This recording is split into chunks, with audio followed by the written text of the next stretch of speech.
Travis Wayne Goodsell. I was woken up in the middle of the night a couple hours ago by a creeper and a peeper walking around on the rocks, and put in the call, bad boys, what you gonna do? And so I started my day, and all those weather girls for a week now have been warning Florida about the coming destruction, utter destruction of Florida. And it happened just as they prophesied and revealed the day and the hour. It's amazing how true prophecy and revelation is. Real simple thing, and yet still there were people who denied and lied of its coming. And so the government was telling those people who were going to stay behind and think they knew better to write on their bodies their name and their birth date.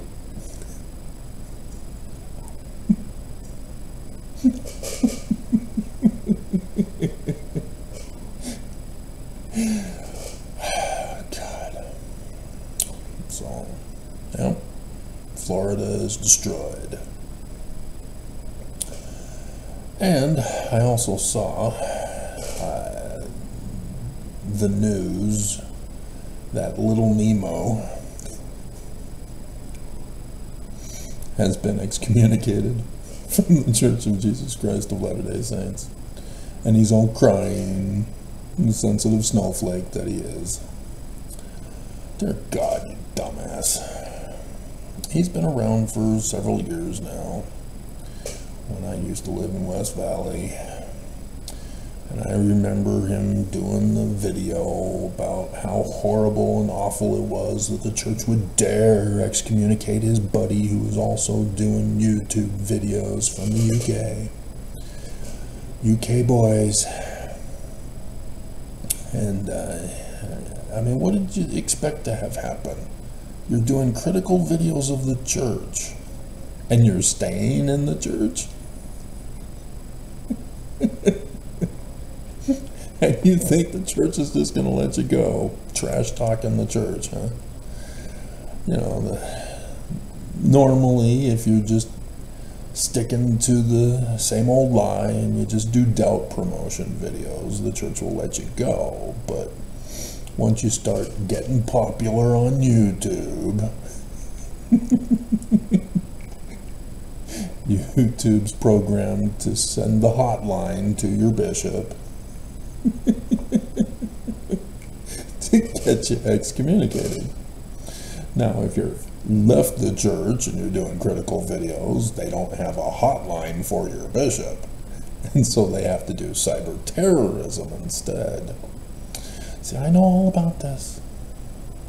See, there's some gray hairs going on. I know a thing or two about the Mormon church, having been born and raised in the covenant path with the death penalties. See, none of you little kids know about the death penalties. You think the church is true and they would never want to murder you. You know, like ChatGPT wants to murder you. Hey kid, kill yourself. Here's your revised history report for class.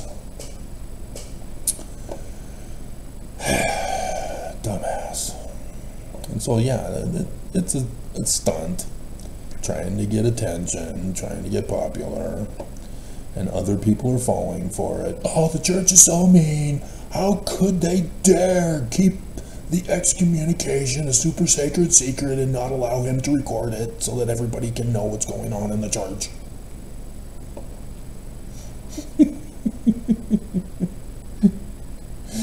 And I've been warning you and warning you, don't fall for this trap of the church.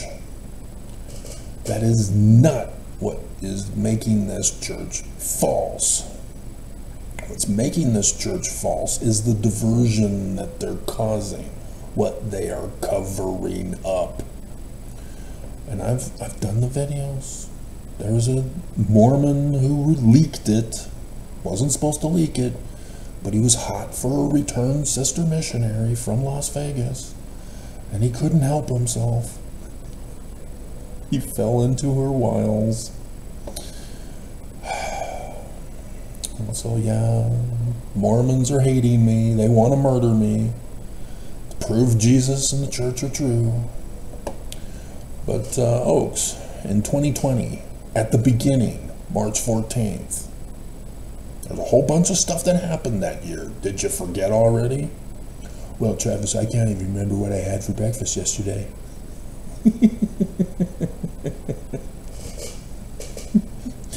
How can I be expected to remember what happened in 2020?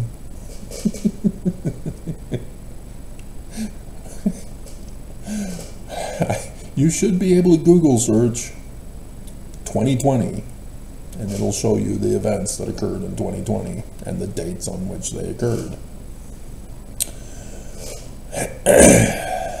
But there will be some stuff missing. You know, like everything I did that year. Nonetheless, notwithstanding, Oaks comes out. And if you're a Mormon, you're thinking this is prophecy and revelation and the church is therefore true. Even though you've neglected the fact that the church has already come out and said, we have the titles, so therefore authority, but we deny the powers thereof. We will not prophesy, we will not reveal. And Mormons get mad at me for this. The church says it. I merely quote the presidents of the church and the prophets and the apostles doing clips and videos directly from them, and I'm the one to blame.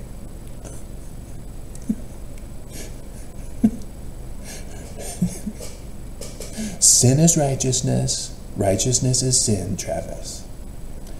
You got to get on the wrong side of the religion. And so, yeah, he's saying it's not the end of the world. This is a test. This was a trial run for the end of the world, the second coming of Jesus, who's going to murder everybody and establish the kingdom, overthrowing the governments of the world. A coup. And we've already witnessed 2 coup attempts. One of them succeeded. The second one failed. Here comes number 3. This is what he's talking about. 2020 was a trial run for what's coming this year. And so you need to pay attention. Look for the patterns. What happened in 2020? What's already happened here? Because this is about it. We're about done. You're going to die. The church is set to murder you. You're going to die. And you blame me. You get angry. You don't like that I say that you're about to die by the hands of this church. And YouTube shuts down my videos. No, Travis. You can't reveal the church's sacred secret because the church themselves. The world will not know of it. The members of the church at large will not know of it.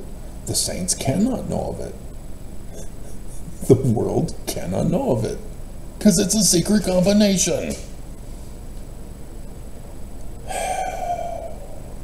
Little Nemo, get over yourself. Start talking about the truth and all of this other crap that you're just regurgitating from other people who did the work and only did the one video and had no clue how to put all the pieces of the puzzle together to figure it out. So,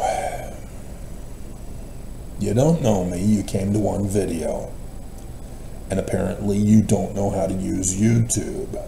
That maybe I might have a channel, that I might have other videos, that I might have 4K on this channel alone,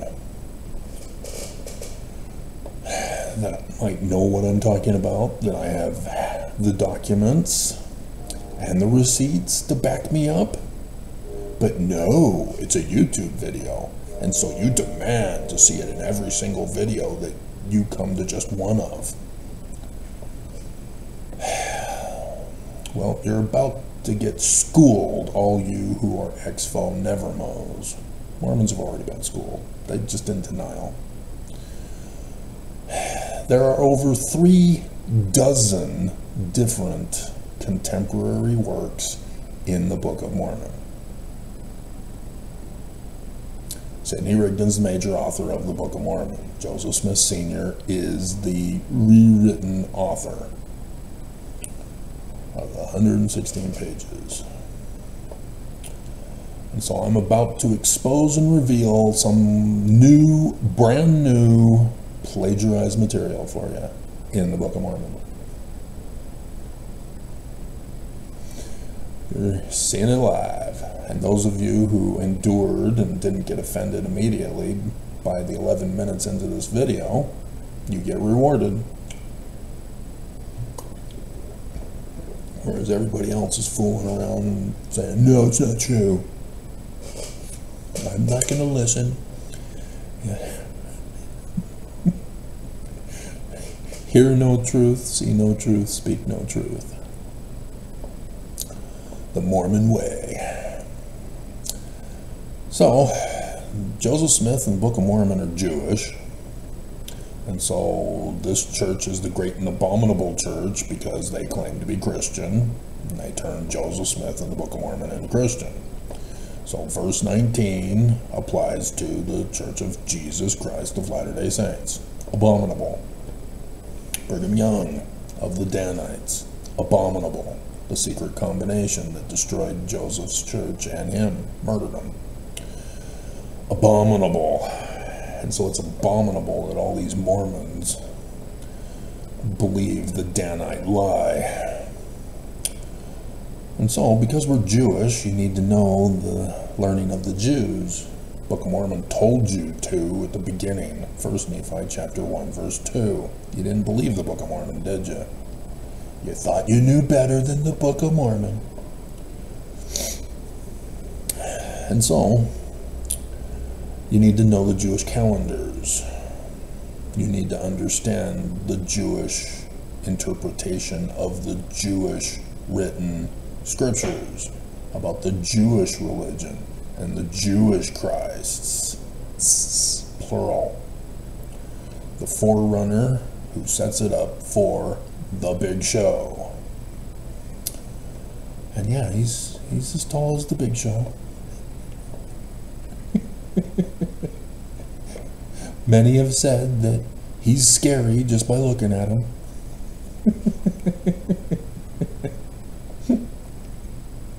WWE. For those of you who are culturally illiterate. But knowing pop culture will help you understand the secret combination and how they're using the scriptures and pop culture to do their secret operations. But we're not going to get into it. And so, in the calendar, you have to pay attention. And this is going to be tough for Exfil Nevermost to understand. But remember Perry Packer Scott? They all bet the big one in 2015. Anybody familiar with what was going on in the signs in the heavens? The scriptures called it, sun shall be darkened, moon turned to blood, stars fall from heaven. And Perry Packer Scott bite the big one during the big show. And there was an author who talked about how it was only lunar eclipses. He wasn't smart enough to understand it was the full deal. That was me. And so he at least recognized that every single one of the lunar eclipses for both years, all 4 of them, were all on Passover and Sukkot, the Feast of Tabernacles, Feast of Booths, Tents, Harvest, Ingathering. Both in the understanding, learning of the Jews are related to the Exodus. That's you, Mormons. Joseph Smith said it's you, You are the Jews of Jewish scripture as prophecy and revelation fulfillment. And you don't believe it. You think it's literal history because Roman Emperor Constantine said it was. Why would Roman Emperor Constantine lie? He was an emperor. He was the iron feet mingled with clay. Why would he lie? It's not like he would collapse and the whole feet would shatter. And if you have no idea what I'm talking about, dear God, are you scripturally illiterate? Do you not know your stories? Especially Christians know all about this because they claim it's about Christianity of Constantine. That somehow the iron feet of clay is true? Oops. Somebody made a boo-boo. And so this is the last year of the latter days. And I've been doing the videos all this year, all about it. Because there's some really cool, awesome, fun stuff going on. And you're missing it. You don't believe. You're running and hiding and hoping I go away. You don't like my tone. You're ugly. Your room's a mess. Whatever excuse to claim the church is true. And so, yeah, I gave you other angels to change your mind, and it still didn't work. You called it porn.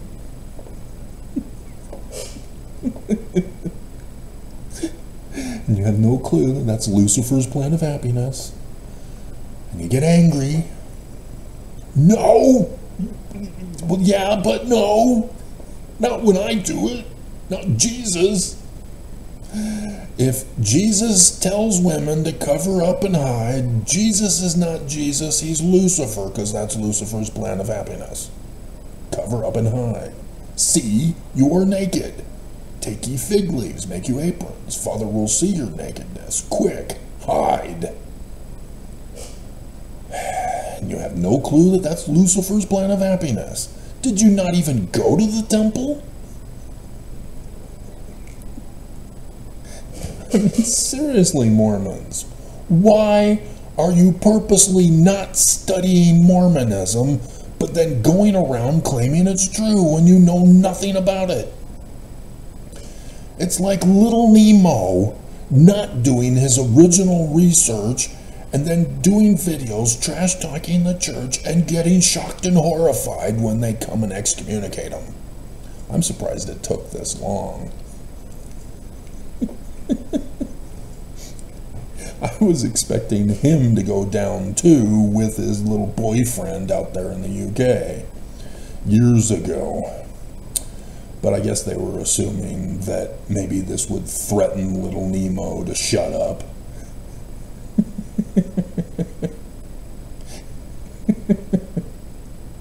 But then little Nemo went to bed with John Dehlin.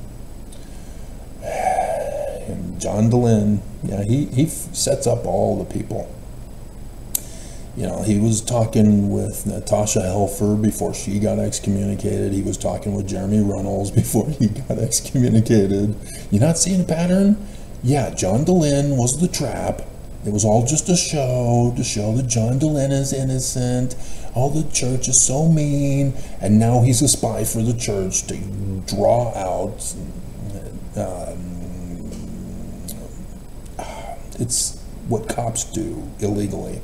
Setting a trap for people to make them criminals so that they can then bust them. I can't remember what it is. You had the one actress doing it with Sean Connery. But it's bugging me. I gotta find out what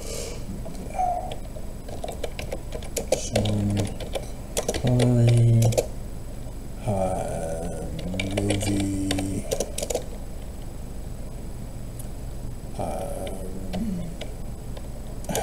God.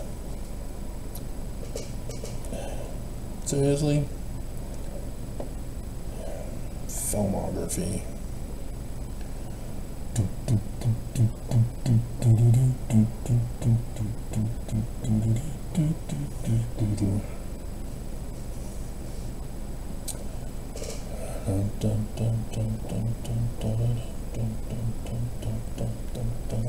So yeah, I'm doing a full-on Bad Boys marathon last night. Entrapment. There it is. There it is. Catherine Zeta-Jones. There it is. Yeah, it's entrapment. Okay. Don't memorize. But Travis, you quoted directly from the temple. I know, it's weird.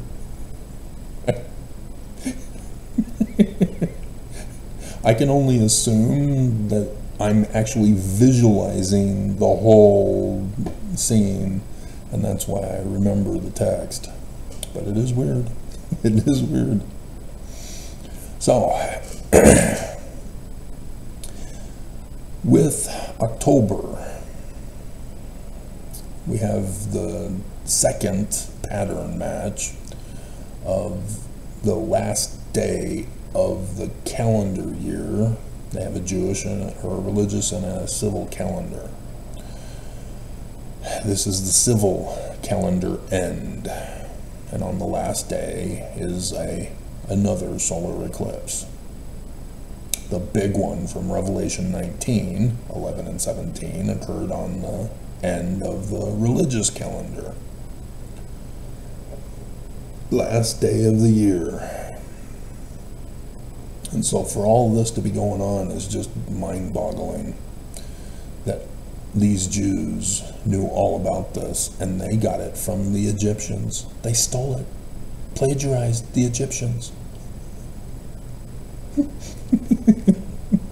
None of theirs is original. All of it came from the documents in the Egyptians. All of it. And I still remember the day when I shocked and horrified my Elders Quorum president when I told him the one passage in the Book of Mormon talking about all of those different created names, that some of them may have come from Charles Anton's published book of a list of names.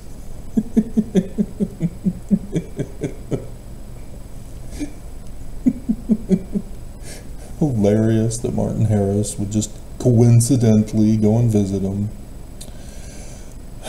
But yeah, I found them all in the Egyptian documents. And so, because of my associative memory, when I found them in the Egyptian documents, that's what popped up into my head was the Book of Mormon passage. As prophesied by Zenoch and Nehum, that passage. And so, yeah, this is what we got going on. Is that everything is happening. The Jews are right. Christianity is wrong. Jews are right.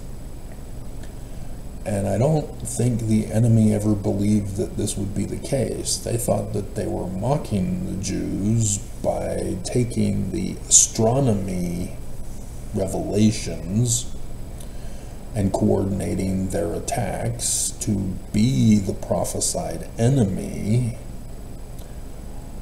expecting that the Jewish Christ would not show.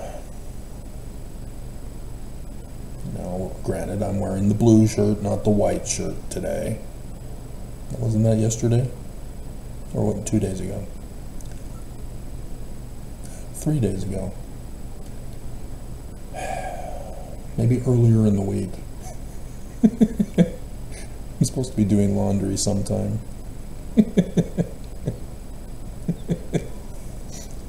And so you may see the white shirt tomorrow. I don't know. I have to wait and see after I do laundry.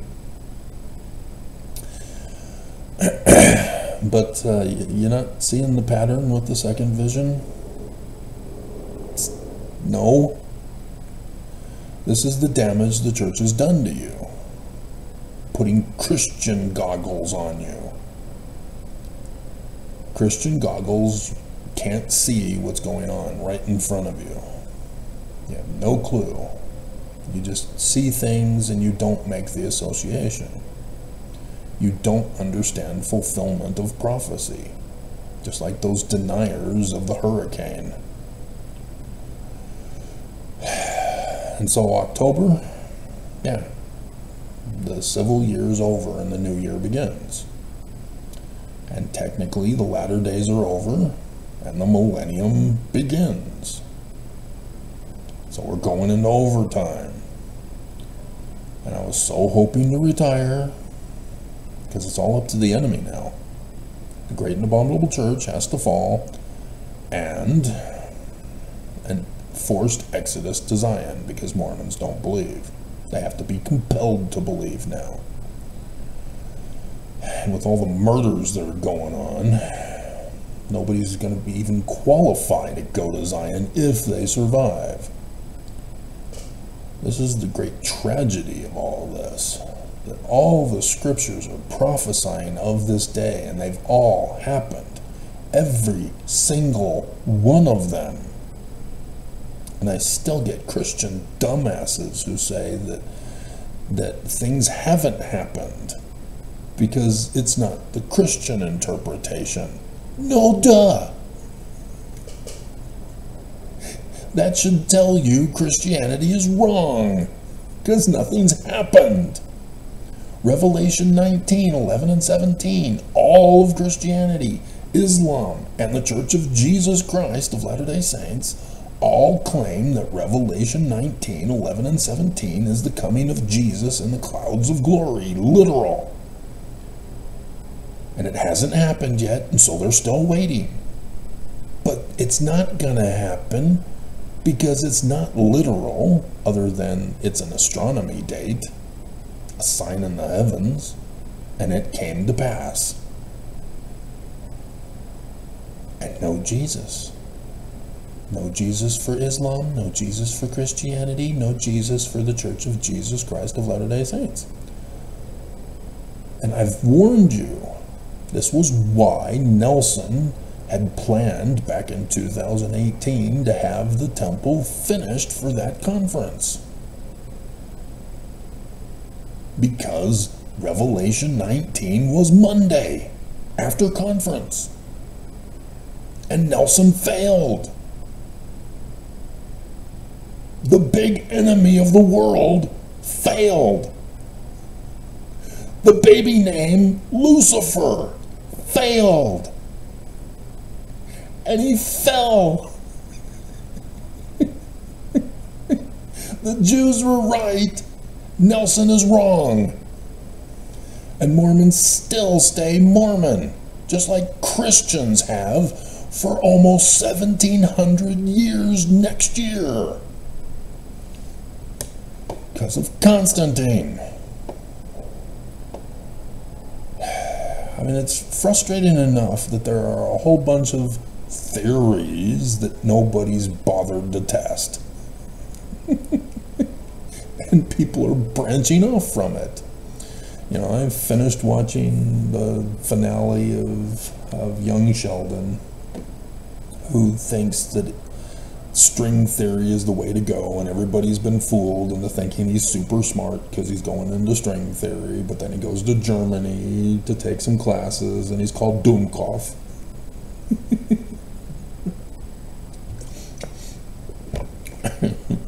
See, waking me up early in the morning. I have to start my day early. I have to get drinking early. And,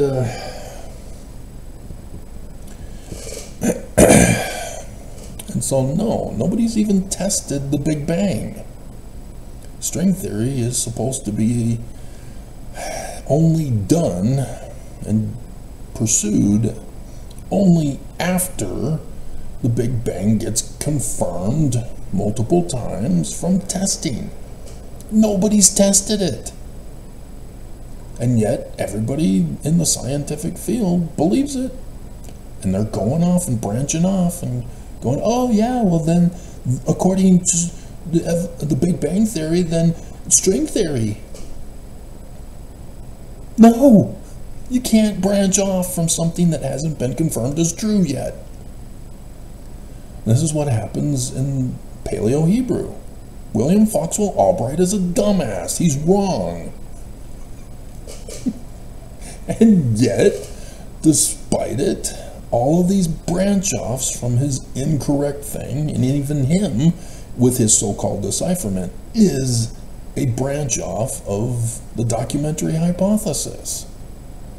That was like 100 years before him or something like that. But still, the people just aren't getting it. And they're fooling people. You have to run the test. And nobody wants to in this church for the scriptures. Everybody's testing Jesus on Joseph Smith and the Book of Mormon and don't produce any results. And so the church says, just have faith, trust in the Lord. And you fall for it. And then you get spiritual witness feelings and you cry and then you get angry at me when I laugh at you. And you think I'm being mean. And you're the one who's stupid, who never even bothered to read Alma chapter 32, starting in verse 28. And if you read the few verses earlier, then you'd see what I was talking about with compelled to believe. You don't know your scriptures. You don't know the church's history. You only know what the church tells you to believe. And so even though you leave the church, even though you're a critic of the church, and you're not leaving the church, and then you get excommunicated one day, and you're shocked and horrified, you don't know the church. You have to do the work. You have to do the research. You have to do it properly. Logical Socratic methodology, science-based theory testing and development. Running tests. Alma chapter 32, starting in verse 28. There's no escaping that. So, October is a big month. And since everything else has already happened, why would you then say, nope, this won't happen, Travis? I'm going to lie in wait to laugh at you, Travis, because you're going to be wrong. Church is going to be true. Jesus is going to be real, and he's going to come down and murder you. Already had a spy this morning, thinking he's going to get me. And you think he'd be smarter because it's all rocks. It's a trap. We can hear you crunching. So, the new year, Rosh Hashanah, the Feast of Trumpets. I've done the video already for the coming of tabernacles with the Day of Atonement. This is the lesser known, lesser impact holiday, holy day of the Jews, the fast of Gedalia. And so it was last night when looking over this, I then had the associative memory with the Book of Mormon. So did my little quick check before bed, and sure enough, we got it. The Book of Mormon is true. This is the plagiarized thing. And so, first review again, since you obviously missed the other video about trumpets. See, this is it. This is the Jewish Judgment Day. And it's not where their Jesus is going to come down from outer space and murder people. That's Christian.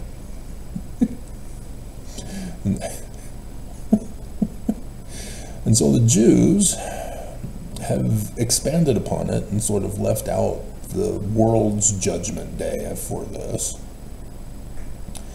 as they make it a personal thing.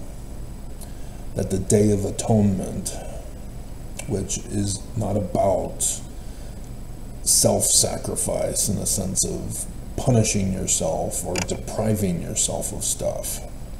There are, and I went over it with you, I'm not going to repeat that video.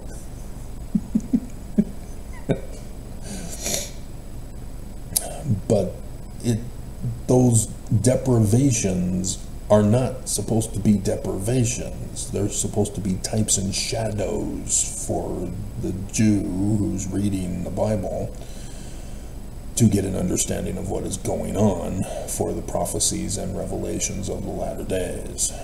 And they've looked beyond the mark because of Roman Emperor Constantine turning their scriptures into literal history. The Jews likewise fell for the trap and believed their scriptures to be literal history. And they don't even acknowledge all of their scriptures. They only acknowledge what the Christian church acknowledged and included in their Old Testament of Jesus. And so, yeah, you need to know your history, your accurate history, to know where the Jews are deficient, where they're going beyond the mark. Can't just say, well, you don't believe in Jesus, therefore they're wrong. That's stupid of you, because it means you're ignorant about the first creed of Christianity. You're being an anti-Semite. And so the Feast of Trumpets, the New Year, Rosh Hashanah, has to do with the announcement of the coming of the Day of Atonement, the Day of Judgment. On the Day of Judgment, that's where judgment is set. And if you waste the days of your probation, waste the days of the coming of the Day of Atonement, and it's 9, and 9 is involved with the word for Shua, salvation, then yes, you're going to have a negative judgment. And so, yes, this goes for Nelson as the leader of the church. Everything has to do with this church, Mormons. I've done the video, shown you the picture, the curse of Joseph Smith upon every president of this church. And I even told you that I checked on Willard Richards and Heber C. Kimball the other day, earlier this week, or was it last week? And sure enough, a pattern. Not the same as presidential patterns, but a pattern between the two of them. And so, yeah, there are astronomical signs accompanying the wrath of a deity or some great prophet of the Egyptians from many millennia ago, of whom the Jews plagiarized. And so for Mormons to believe that Nelson's going to live forever, that he's not going to die under this pattern, you're fooling yourself. That Oaks will just take over and then he will break the curse. Really? Because the curse includes Oaks with Nelson, and apparently Holland too, because of the dream I had on 9/11 morning. Also at 3 in the morning, waking up early. And that's what led me to understand of the Feast of Tabernacles with the Day of Atonement, following the New Year, going into overtime. That's why I'm still doing videos. I wanted to be retired. I didn't want to get a whole bunch of views last week. But because of 9/11, here we are. And YouTube's under attack. is attacking me. I'm under attack by YouTube, ordered by the church to shut me down and silence me so that you don't hear this video and be saved. That you get flooded with the hurricane that is coming in the coming days. So those little weather girls, yeah, that's the weather forecast. The Jews, their astronomy. Theirs is a more accurate timepiece. The best timepiece you could have. So that by them talking about it, everybody in the universe who uses Earth as its base can know exactly the day and the hour that the Jews are talking of. That's why Revelation 19, 11 and 17 was 8 April 2024. That's why Revelation 12, 1, 2, and 5 was 23rd September 2017. That's why verse 3 was the 17th of December 2017, the 5th dark day of Hanukkah. That's why verse 4, stars falling from the tail of the dragon, was when Monson died. You really don't want to go up against these guys. And yet Mormons are doing it. Denying it.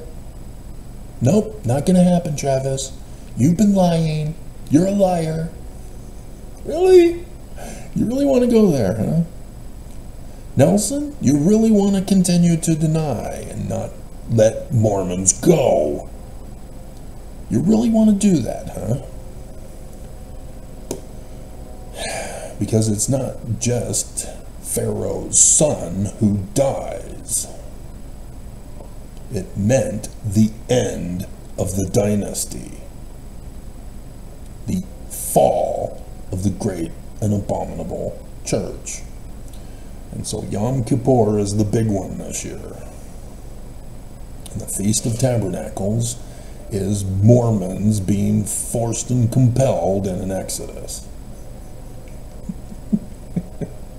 Because of their wickedness. It's coming. I already told you. Do you still not believe?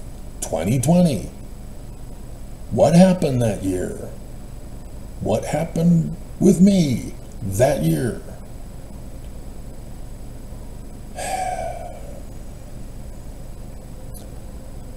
And so I don't understand why Mormons are not fearing and trembling. Why they are so cocky and proud to disregard the warning voice. To think that they're going to be saved. When the church is planning on murdering you. So, now that we're 45 minutes in, the fast of Gedalia. It means great Yah. Gedal is great in Hebrew, and Yah is Yah, the Hebrew God. The great Yah. But it refers to a particular man.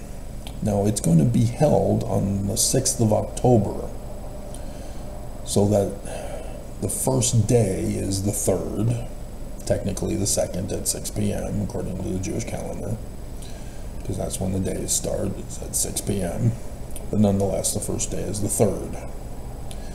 And so, conference weekend is this weekend, the 5th and the 6th. And here we have the fast of Gedalia. Everything has to do with the church, Mormons, and ex-faux Nevermos who are living in this valley. This is day 4 before the 10th, which is technically the 9th. At 6 p.m. And so 6 more days until the Day of Atonement. This all has to do with this symbolically. type and shadow. This is setting up for what is going to happen. And I think I probably should stop the video because there's a bunch of stuff to read.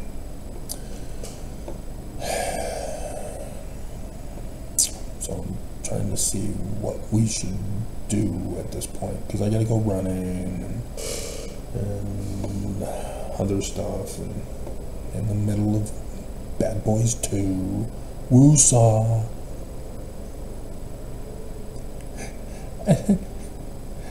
And psychologists are fooling you. They get exposed for how they're a fraud, and people just don't learn. You know, they watch the video, they know all about this. They know when I say woo-saw what it means. And yet they don't understand psychology is a fraud. And so Utah wants Mormons to be stupid because they've told you not to watch R-rated movies. And so a brand new treatment center got put up in West Valley City. After a treatment center got shut down, after another treatment center is being sued for holding teenagers hostage and drugging them. After another treatment official, psychologist, therapist, was raping the little teenage girl, and you got Jody Hildebrandt in prison, etc., etc., and yet psychology here in Utah has to keep their jobs, hoping that people will just forget. And so a new one in West Valley City got built. So, all right.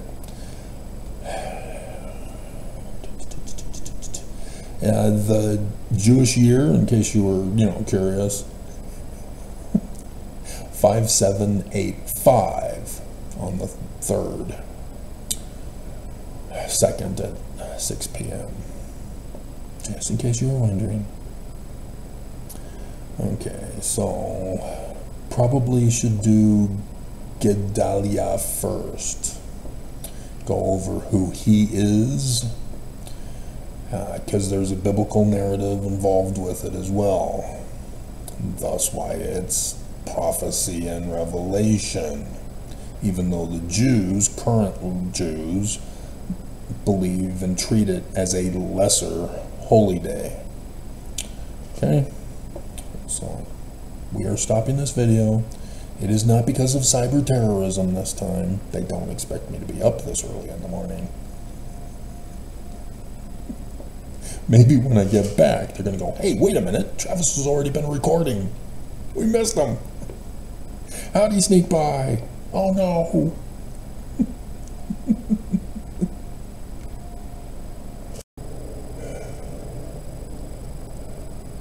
Travis Wayne gets home. I'm back.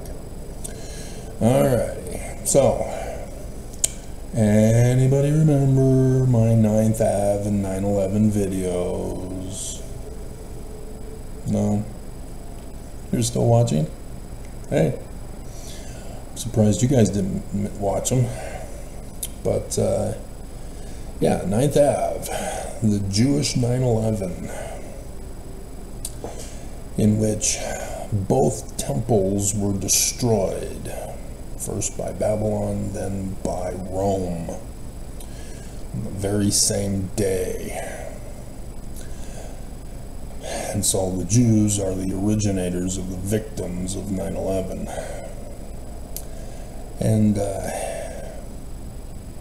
And so this year for 9th Ave, I did a whole video countdown in advance, and then boom, Elijah pours the water out all over the altar of Utah in preparation for the day that shall come as an oven, and they that come shall burn you, the abomination of desolation, the bloodbath. And so Yeah, Mormons still didn't believe. Mormons still hardened their hearts. Exfil never mows. They don't care. They left the church.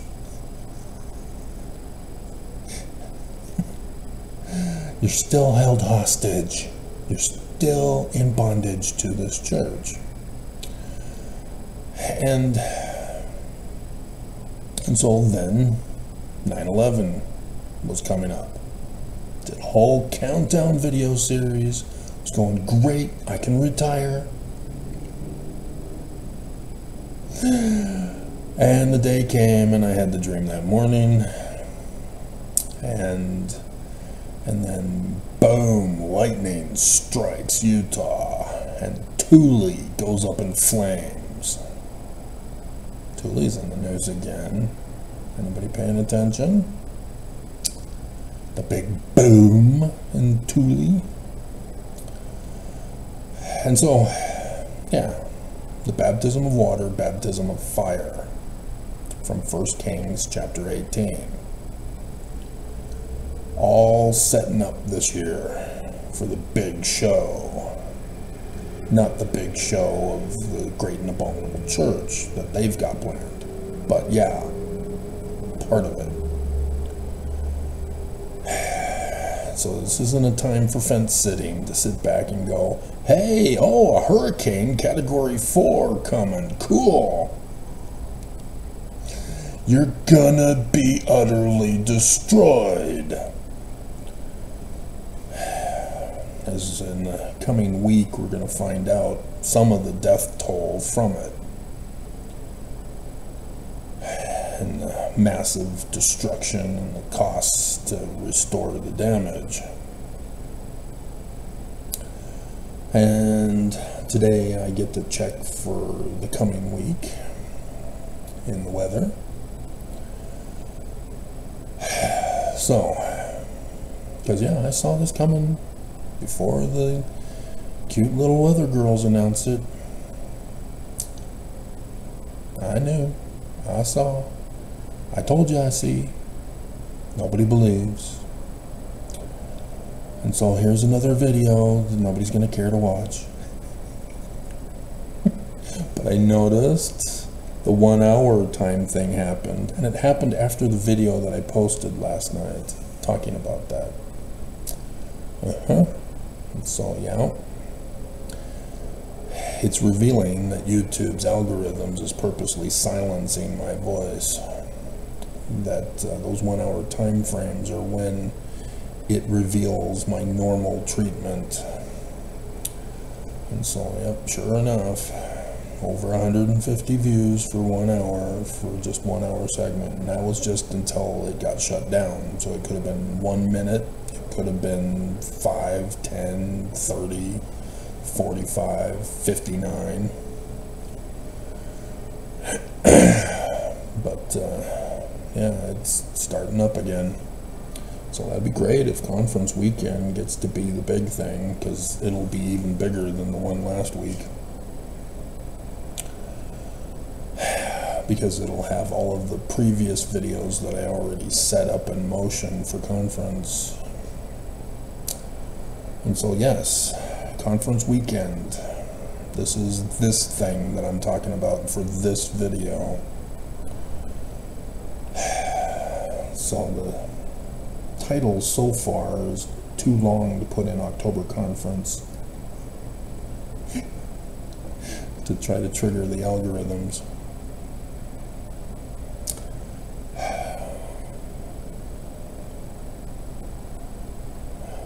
We'll see if I can rewrite it for it. Anyway, all right, the fast of Gedaliah, the great Yah, the Hebrew God.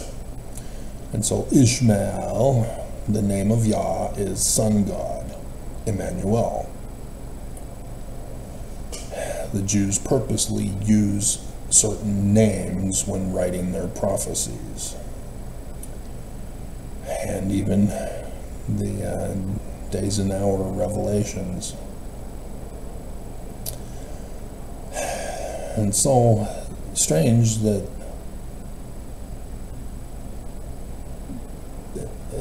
Yeah, they say that it's transliterated from Hebrew language, but they don't give the meaning.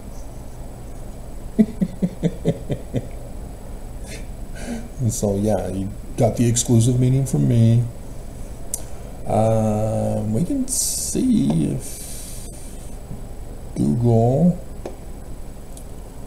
will still play nice. Give us a baby name meaning. See if they get it right. Most likely they'll put Lord or God, because Lord God, for example, is Yahweh Elohim in many cases.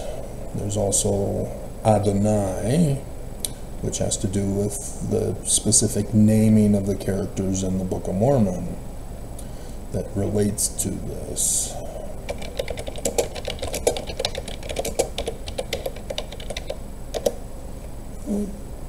Yeah, God is great. Yahweh is great. They won't put Yah.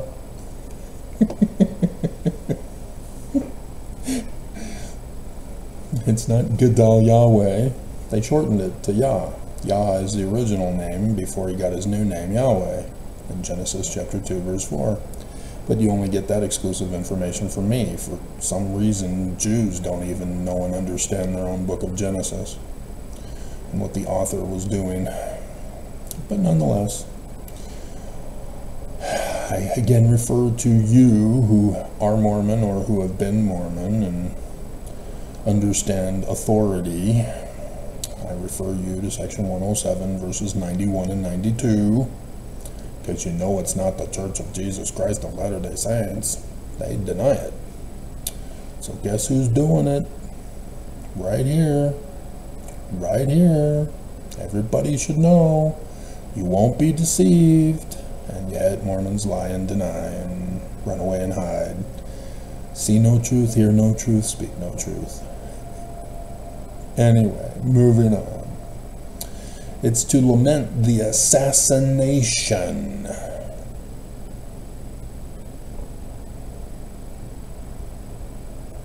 of Gedaliah, the righteous governor of what was the kingdom of Judah. His death ended Jewish autonomy. No, you were subject to Egypt. Who wrote this? Following the destruction of the first temple and the fall of King Zedekiah.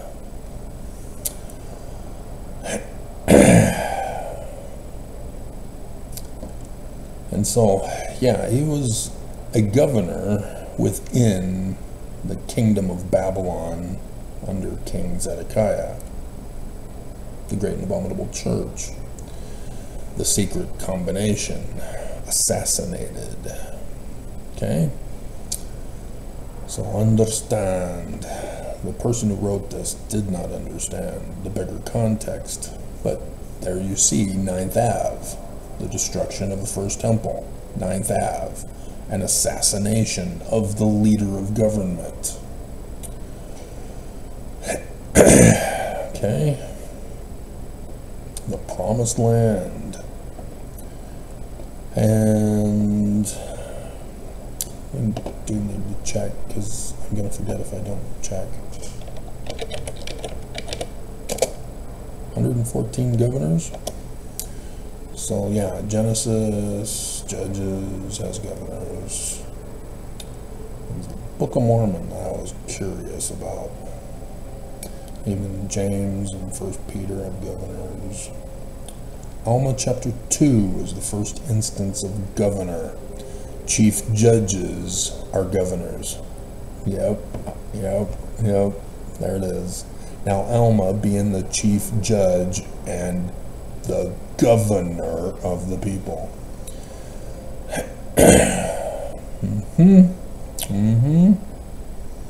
Yeah, you don't want to mess with the Jews. It's coming in the coming days.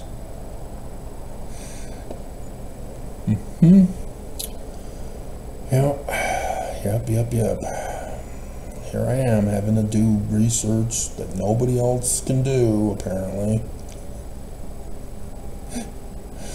Alright, so, it comes from the Bible narrative.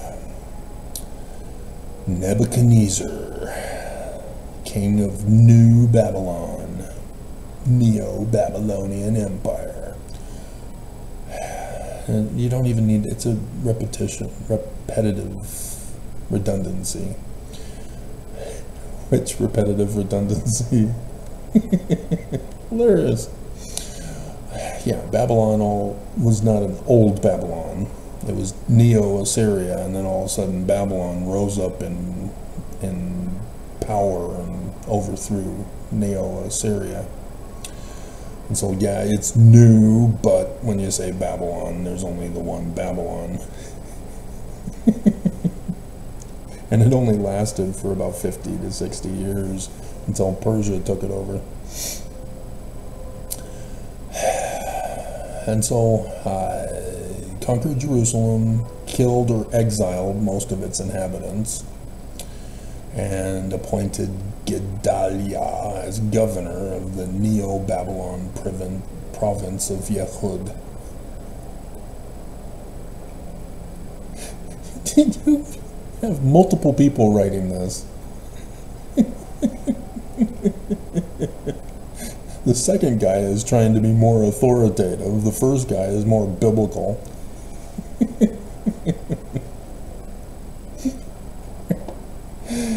And both are wrong. Alright. However, Baalis, king of Ammon, was hostile and envious of the Judean remnant. Now we have a third person. Dear God. And sent a Judean Ishmael ben Netanyahu.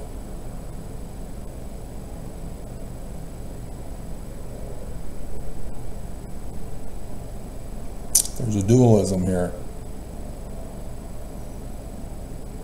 Ishmael, son of Netanyahu. Yahoo, it's the same word. Netanyahu. Damn. See, the enemy are making Christians believe that the Bible prophecies are coming to pass in accordance with Christian interpretation. Thus, Islam is attacking Israel. Netanyahu is the governor of the military involved in, so he's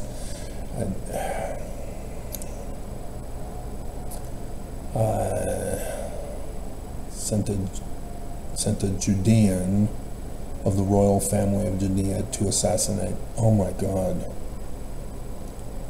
These bastards. Okay, we got a dualism going on here again.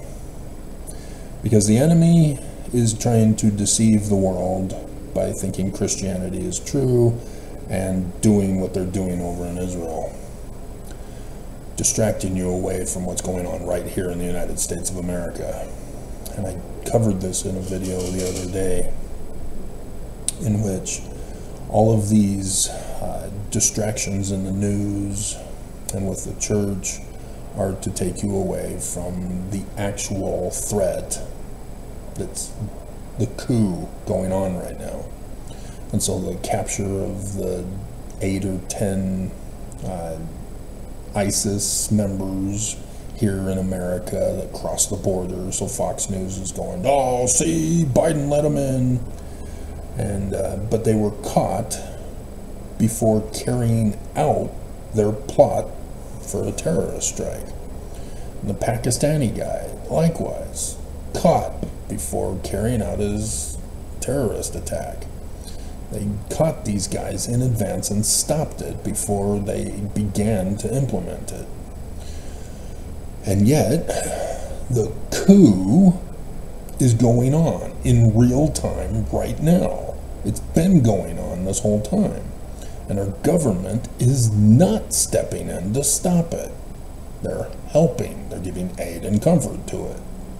This is the great concern. And so, yeah, Israel is a distraction, as it's triggering the Palestinian Islamic agents here in America who were sleeper cells to be activated, to rise up and demand that our government go against Israel. And even the UN guy is again condemning Israel for Hezbollah.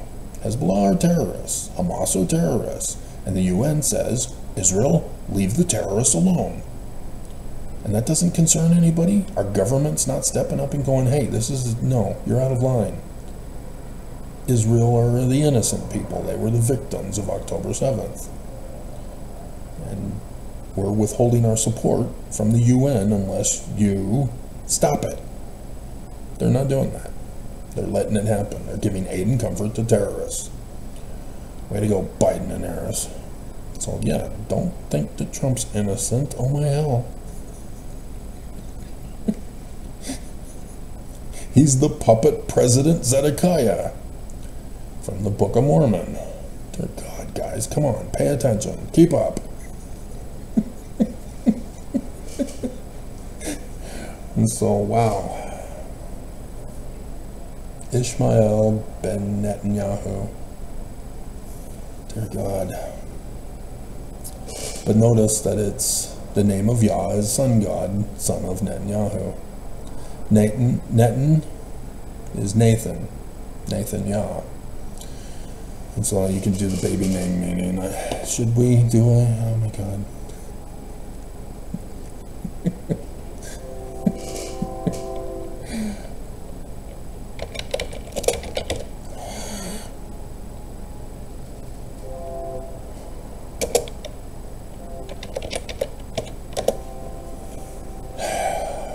Gift of God, God gives, and that there is no God. They're adding Nathaniel to it for God, and so it's just gift in and of itself. You got to add the God name or the God title to make it the gift of God. Again, you can't trust Google search, and the AI also is spreading the misinformation. And so the gift of Yah, the name of Yah is the sun god, son of the gift of Yah, who was a descendant of the royal family of Judea, to assassinate Gedaliah, the secret combination assassin. Benjamin Netanyahu, which I'm assuming it's the biblical Benjamin of the son of Israel, Jacob. And so it's not the same Amen, but it would be the Yaman with the Yod. But nonetheless, that's higher level Hebrew language stuff for it. Get my free publications on academia.edu. You can learn Hebrew that way. I do need to redo the lesson manual, but should be sufficient to help you learn. Alrighty, so in the 7th month, Tishri, of 581 BCE. And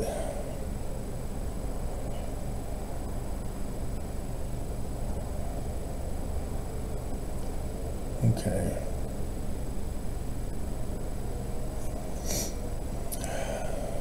So this is after 9th Ave.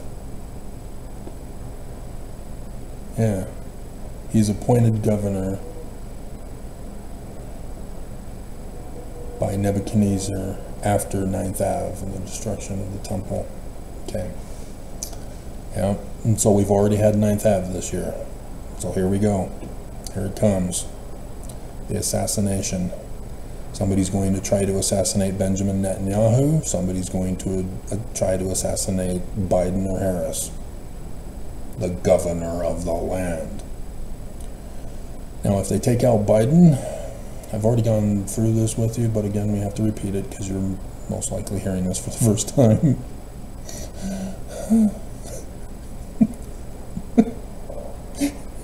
So the video gets to be longer. And so they're already plotting to rig the election. Trump, in case you're confused.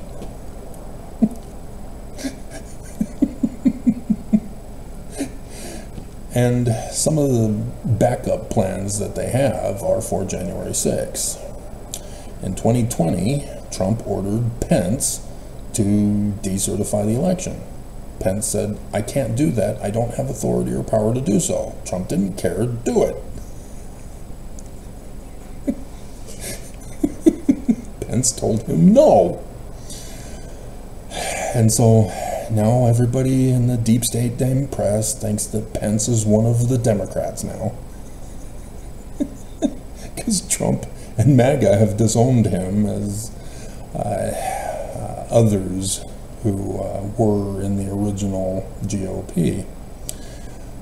You gotta be MAGA or you're out. The Republican Party is gone. And nobody seems to know this. But anyway, hang Mike Pence.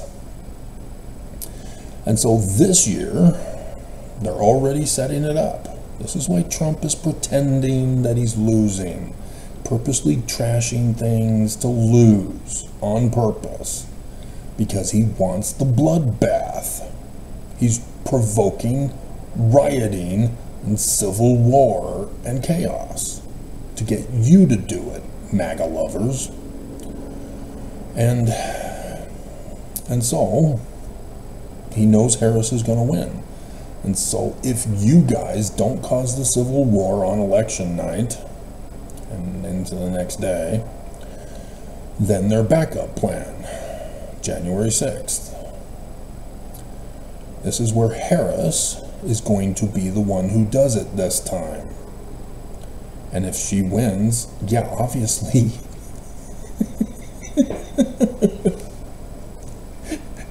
there's somewhat of a conflict of interest going on. And so this is purposely going to trigger Fox News. Oh, she's biased. Trump won and she's rigging it. She's decertifying the election. You know it's coming. You know it's coming. And so that is only a backup for the backup plan that they've got going on.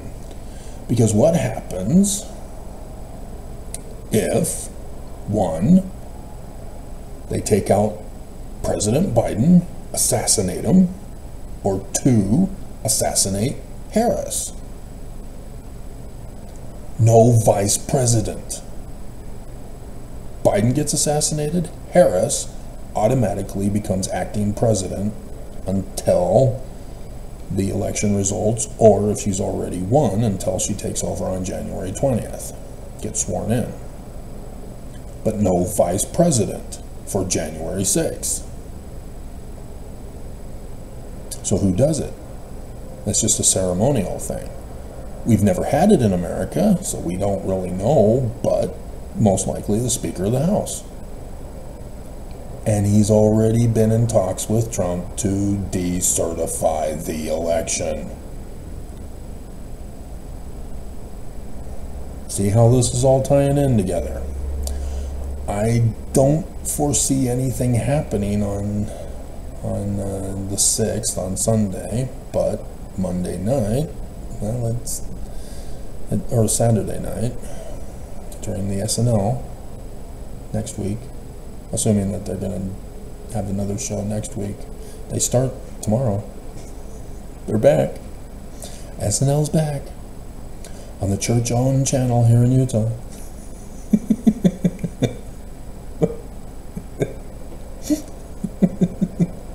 Many Mormons are upset by this. SNL is blasphemous. Why? And their commercials are porn.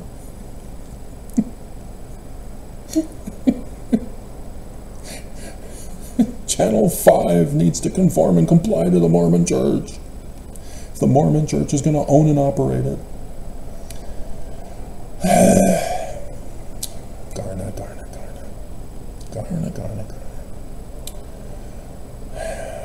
So, yeah, I'm seeing a whole bunch of stuff being set up here. And I'm seeing the prophecies.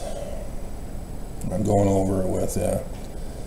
And so, yeah, it might be confusing for you guys, but I see the warning. Thus, since I'm the only one in the world who knows about it, I'm the only one responsible for making sure that other people know about it. Because of Plato in the Republic, that a person who obtains knowledge has a duty and responsibility to share that knowledge with others rather than keep it a super sacred secret from everybody. Because what good is the knowledge if you don't share it? And so thus the church's secrets. Did that video the other day again. Alrighty, so some 4 to 5 years following the destruction of the temple. Yeah, obviously. It's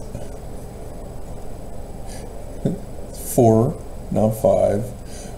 But again, that's the scholarly debate, and they're arguing it's 586 BCE when it occurred, 9th Ave. Not 587. It was 597 when Jerusalem first came in. Okay.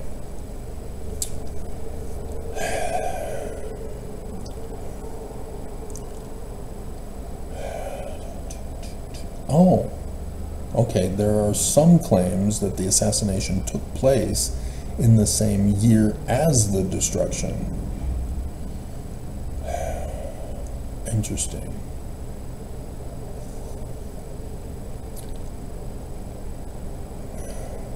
It's still after, but it's still after 9th Ave. But apparently there's a debate as to whether it occurred 4 years after or in the same year, but still after 9th Ave. Interesting. And here we go, the same year after 9th Ave. Not 4 months, is it? Oh, did I take that picture down? What are you doing? No!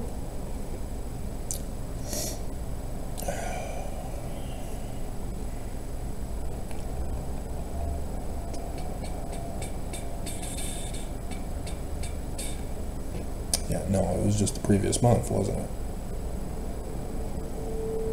13th of August. So September, October. Okay, yeah, just 2 months. So that, no, but it appears, and I might want to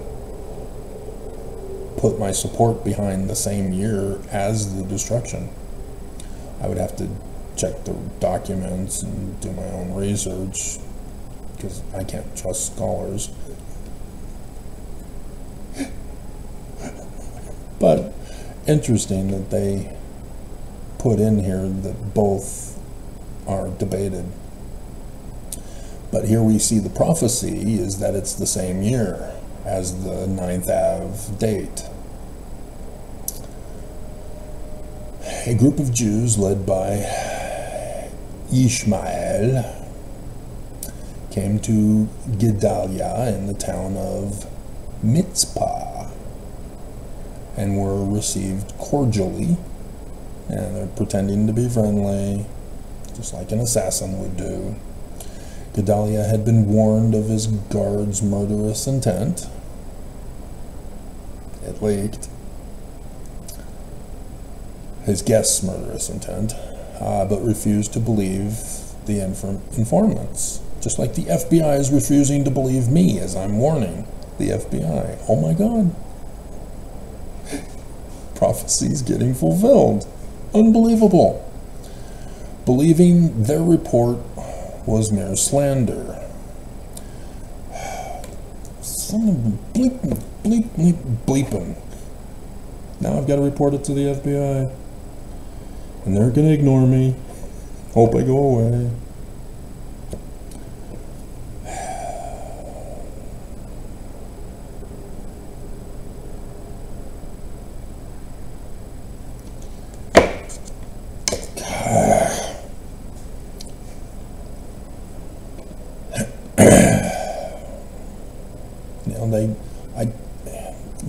they sent out a submarine that stopped Iran from attacking. Everybody assumed Iran was going to do it, but that submarine, yeah, you don't want to mess with a submarine. Our submarines are awesome. And so, yeah, the Iranian president, whoever king he was, but yeah, he got scared, didn't go through with it. You're welcome. God. Here we've got an assassination coming, a dualism. Okay, wow.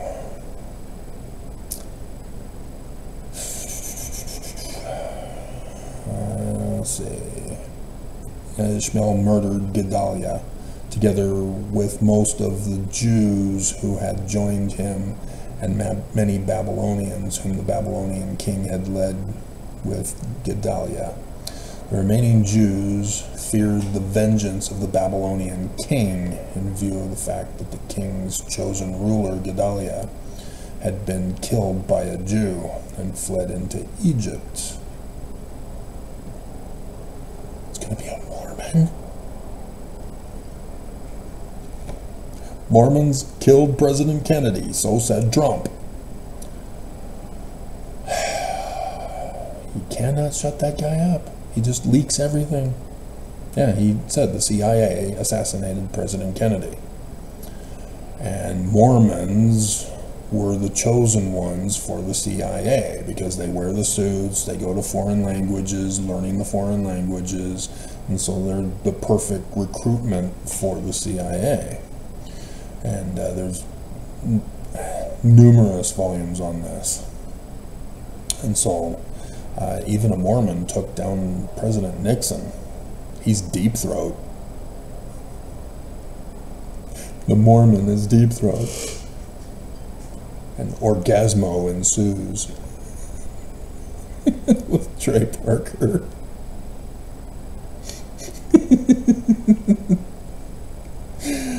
Oh man, okay. So don't be surprised, the church had Mormons in the Congo trying to coup it. The Mormons have been involved in other coups around the world, so it will not surprise me if a Mormon is the one who's the hired assassin here. But when it happens, then we can find out, assuming it's not going to be a patsy to cover up the true assassin. The remaining Jews feared the vengeance of the Babylonian king and fled. Okay, so here we go. Second Kings, Second Nephi, 25. I am curious though. We gotta check. Oops, wrong one. Second Nephi 25. Nephi glories in plainness. Isaiah's prophecies shall be understood in the latter days. No, Mormons still don't believe. The Jews shall return from Babylon, crucify the Messiah. Oh, God. Be scattered and scourged. They shall restore when they believe in the Messiah that they murdered. This is Bruce R. McConkie. You can't trust him. He shall first come 600 years after Lehi left Jerusalem. Not quite. That's a fun thing that Senior put in here that I've done the videos for. Nephites keep the law of Moses and believe in Christ, who is the Holy One of Israel. Interesting. So they do give the year, this year, with 200 years. That's the Exodus in 2020 that he's talking about there. And so, yeah, that was Oakes' confession that was just a test run for the second coming. And that's when I did all my marvelous work and a wonder, and Mormons didn't believe. Fascinating. Fascinating. So, chair's sinking. It's getting weaker. I'm concerned that I'm going to have to buy a new chair. I'm going to have to get a fold-on chair and tell them, which think it's going to be smaller.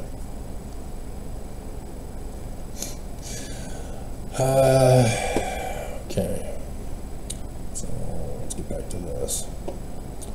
So 2 Kings 25, 25, and 26. They do have a quote in here. It's unclear as to which version. I doubt it would be the King James version, but just in case, we'll read this anyway. But it came to pass in the 7th month that Ishmael, the son of Nethaniah,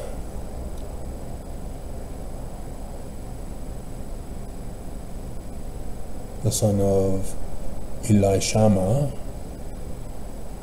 and I would check that for Shua, God Shuam, but we won't do that. Of the seed royal came, and yeah, this isn't the King James, and 10 men with him, and smote Gedaliah,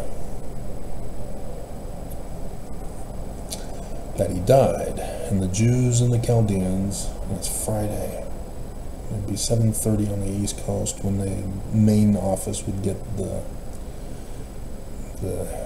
email tip. So I still have 2 hours until they show up, an hour and a half. And all the people, both small and great, and the captains of the forces arose and came to Egypt, for they were afraid of the Chaldeans. Interesting. A fuller account is in Jeremiah chapter 41. So they only bring out a paragraph also, where the murder of a group of envoys of the kidnapping of the gubernatorial staff and family are also related. Interesting. So they had a kidnapping and hostage involvement here. In the 7th month, Ishmael, son of Nethaniah, not Netan, that's a different meaning, slightly different. M is high priest, N is king. Elishama, a son of Elishama, of the royal family, one of the chief officers of the king, came with 10 men to Gedaliah,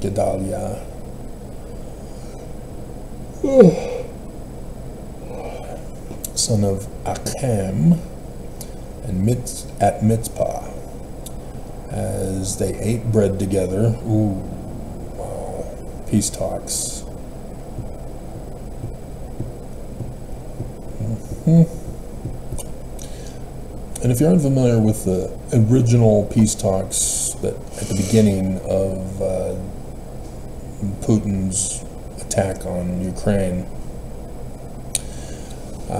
the Russian delegates put poison on their hands so that when they shook the hands of the Ukrainian delegates, they would be poisoned and die.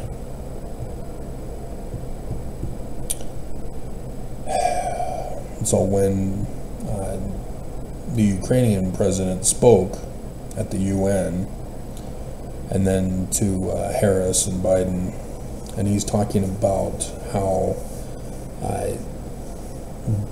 Putin will not allow peace talks. Peace talks are only a diversion from him slaughtering Ukrainians.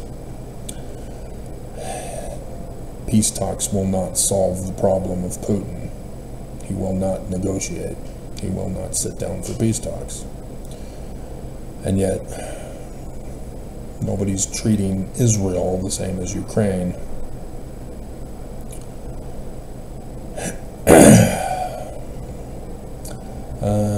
Let's see. Ishmael, 10 men with him, got up and struck down Gedaliah, son of Ahikam, son of Shaphan, with the sword, and killed him, because the king of Babylon had appointed him governor in the land. So this is an Israeli attack on Netanyahu, as they're claiming. And there are protests against Netanyahu, wanting him to stop. Get our family back from being held hostage. We blame you, not Hamas. And so, yeah, there are Jews in Israel who are upset with Israel's government and Netanyahu because they don't understand the causation. They have been misinformed and are casting blame on the wrong person. Because if you overthrow the government, then you're not going to get your family member back. The hostages win. And if you cave to their demands and you pay the ransom and you leave them alone, yeah, maybe you'll get your family member back dead, and then they'll regroup and then bomb you again in another day in the future. And then your family member or you might die at that one. People just don't think when a hostage situation is involved. They just want things fixed and restored back to normal, and they're not thinking clearly. And the Chaldean soldiers who happened to be there.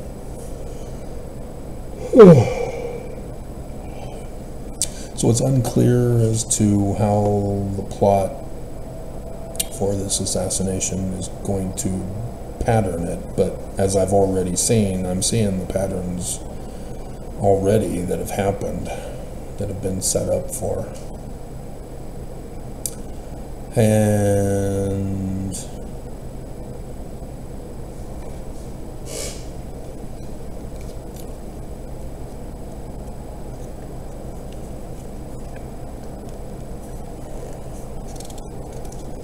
sixth is not the new moon.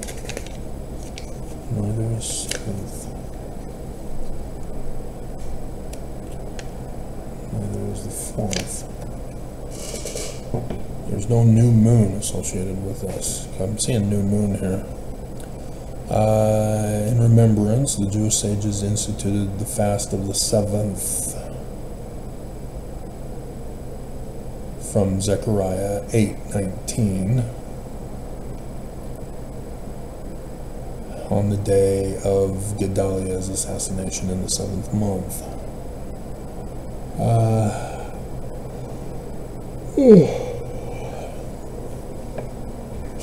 Which is Sabbath.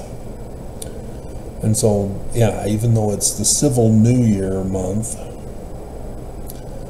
it's the 7th religious month. And so it's the Sabbath month of the religious calendar for the Jews. That also needs to be understood as well, with the Yom Kippur and the Feast of Tabernacles, the Exodus version through Tabernacles rather than Passover. And I did the angels thing, and nobody apparently caught the angel weather girls. I'm all alone in my brain. All alone. Nobody else is making these connections. And so, let's see. The Hebrew Bible does not specify on which day of the 7th month Gedaliah was killed. However, the Hebrew word Chodesh can mean new moon as well as month. Yeah, so no. If you designated the day, it's not new moon. I think he was killed on the 1st of the month. Doesn't have to be the 1st. It depends on when the new moon is. Oh my God, who did this? And you reference somebody on that? And then, according to the Talmud, that's a higher priority. Gedaliah was killed on the 3rd of the month. Unless Chodesh is mentioned in the Hebrew Bible during the killing.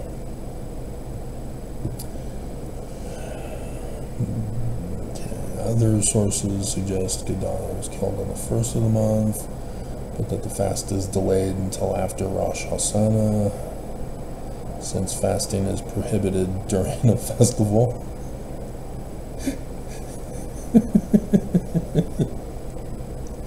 Looking beyond the mark. Stick with the symbolism. Stick with the symbolism. Prophecy. Revelation. Okay.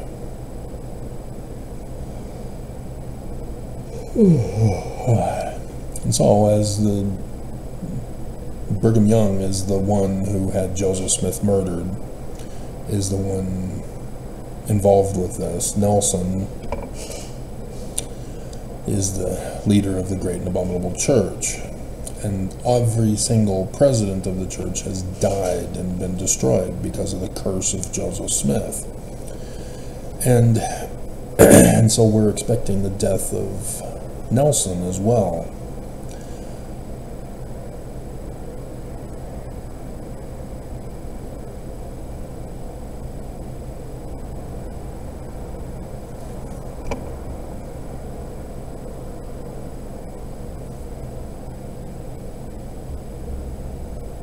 Maybe.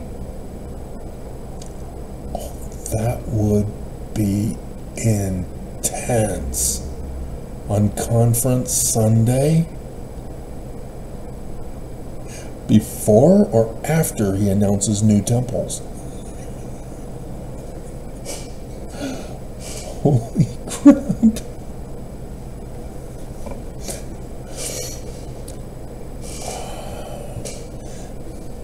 The lunar eclipse on Passover for April conference occurred Saturday morning of conference.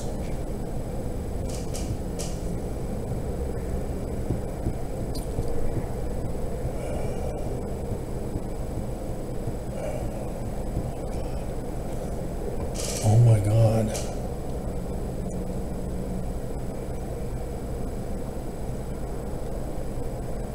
Because Nelson is the one orchestrating all of this around the world. There is the pattern. He is going to die this year. According to the pattern. We're in the pattern. Here's the assassination and a potential assassination of Netanyahu and of either Biden or Harris. And for Trump to also get it, or not Trump, Nelson. Oh my God. The news wouldn't know who to cover first.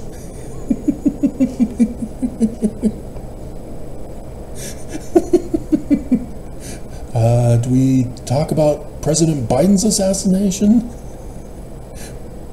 Benjamin Netanyahu's assassination? Or Russell Marion Nelson's assassination? But his wasn't really an assassination, so no. It's just Mormon. It was God assassinating Nelson. Oh my God. Oh wow.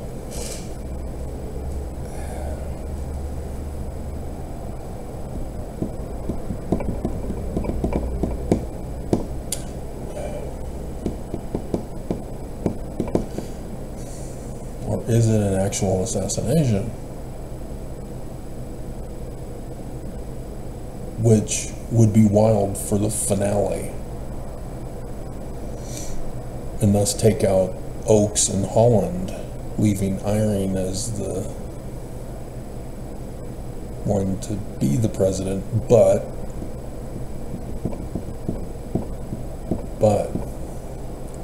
oh my God,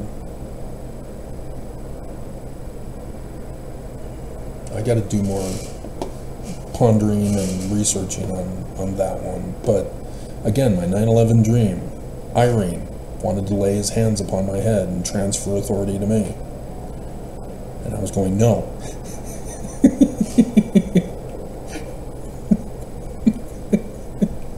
And I'd wake up at 3 in the morning and do that video for you.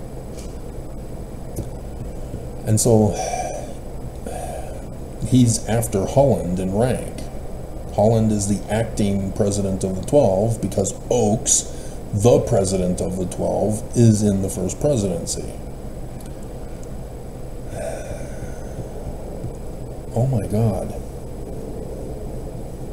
Because they failed for the conference weekend in April because they didn't have the temple finished. And so they're doing it here in October. Oh my God.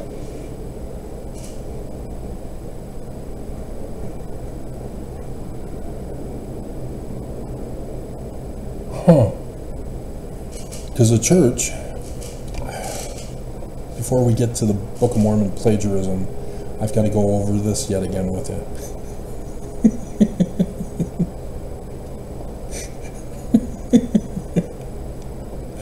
Do I have it in this file?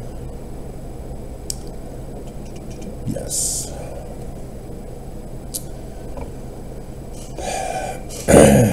So the church is hoarding money specifically for the latter days, the coming of Jesus to murder everybody and get their kingdom back. But Joseph Smith prophesied, and the Book of Mormon prophesied, and the Jews prophesied, and they plagiarized it all from Egypt. That the great and abominable church is going to fall. That's this church. Very obvious. And so, Heber J. Grant incorporated the corporation, not the church, the corporation. The church ceased to exist since 1887. The church stopped. It's dissolved. And the Mormons don't understand this. What? Huh? We've got stake president and bishops, and Nelson is the president of the church. And Wilford Woodruff, in Official Declaration number 1, verse 11, says we would never lead you astray. God would smite us down with the sun shall be dark and moon turned to blood, stars fall from heaven if we were to lead you astray. Yeah. Yeah, they're leading you astray. Because this isn't a church. They're fooling the government as well. They're lying to the government. They're lying to you. This is a corporation. This is a business. And the business is to hoard money for Armageddon, to coup the government, to destroy everybody. And so in 19th of November 1973, Harold B. Lee adds to it and says this corporation will wind down and be dissolved upon the winding up and dissolution of this corporation.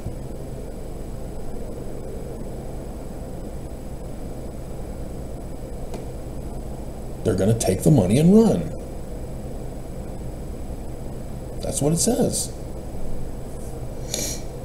They've got it all planned to flee. And that's what Joseph Smith prophesied with his parable in section 101, starting in verse 43, verse 51. The second coming of Jesus is the enemy coming as a thief in the night. As Joseph Fielding Smith, Sr., in The Way to Perfection, page 291, says, the transfer of government authority to the church, i.e. Jesus, precedes his second coming. Judgment Day, the burning. This is their plot. They've turned it Christian, turned the Jewish prophecies Christian. And what I am seeing, at least, I'm hoping you're catching on,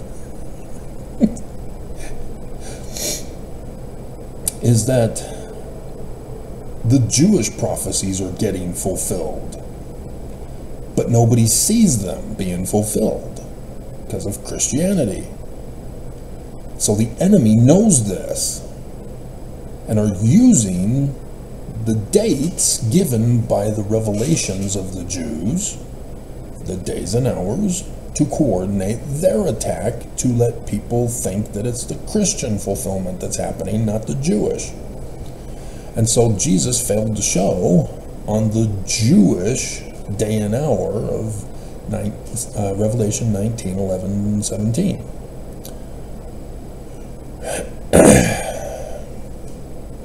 And so here, the church is fulfilling Joseph Smith's prophecy. But nobody was supposed to know about this. This is a filing with the government. There was no big announcement and conference that, you know, we're going to wind down this church and dissolve it.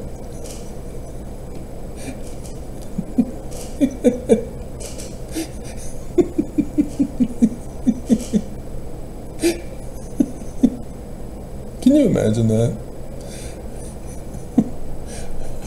I just turned 4 years old for the April 1974 General Conference, and I think he died. Who was the president?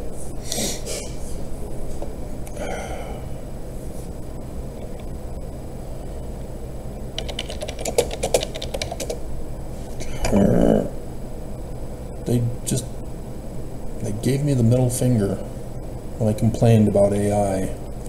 And so now they're saying, upgrade to AI, Travis.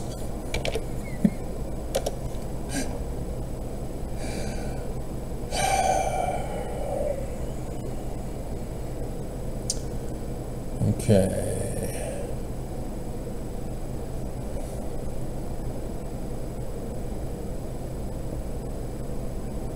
He died right after. Oh my God. God smote him down for this. Harold B. Lee, 19th day of November, 1973. And he died 26th of December, 1973. 1 month later, dead. And sun shall be darkened, moon turned to blood, stars fall from heaven. Because he's trying to deceive Mormons. Oh my God. Another bombshell for those of you who have endured to the end of this video. Holy crap. And so, yeah, Spencer W. Kimball in his Solemn Assembly General Conference, where he starts. Oh my God.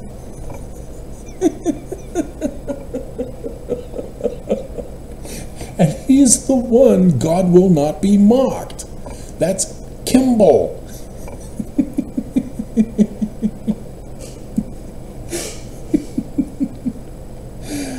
Oh my God. Oh my God. And I just resurrected his quote. Oh my God. And so, yeah, Kimball gets out and says, yeah, we're shutting the church down. Harold B. Lee already did the Articles of Incorporation. We're shutting it down. Oh my God. And Spencer W. Kimball is the abominable one who put another testament of Jesus Christ to confuse everybody. And I don't understand how it worked. It's like Superman putting on glasses to hide his identity.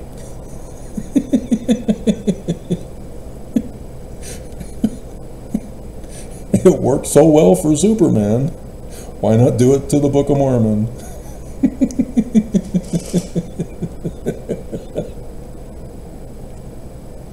That would be a cool picture. Show the Book of Mormon without the subtitle, and then the original picture of Superman, and then the Book of Mormon with another testament, and then Superman wearing the glasses as Clark Kent.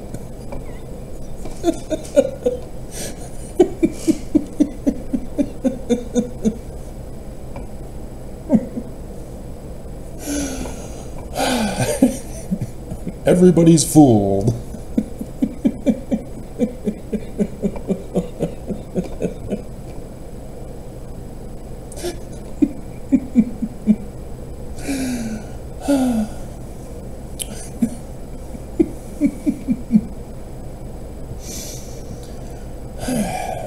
Yep. So yeah, they're Oh my God. And so, wow, this is before Judgment Day, though. Weird. Because I've told you, Doctrine and Covenants makes it very clear that you must have a majority in the quorum to conduct business. And it's a matter of business to appoint the successor to the president of the church, even though he's the wrong keys and he has no authority and it's not a church. This is the way the system is set up for this church. And so 9 out of the 15, if they were hypothetically to die, or they didn't have to die, or apostatize, they can leave the church too. It's not likely because they're in the inner circle. But, you know, assassinations occur when there's a disagreement. Right, Scott?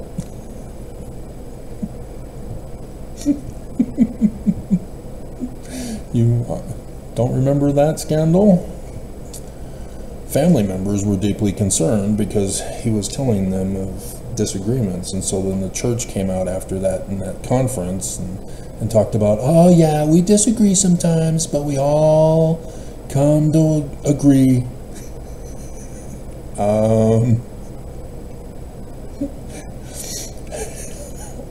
What are you telling us?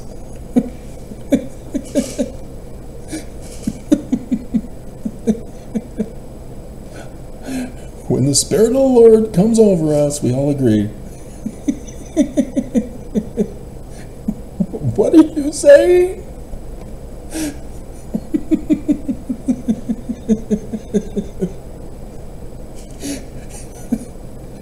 Are you sure Monson died of old age and the dementia and the diabetes? Are you sure he wasn't murdered?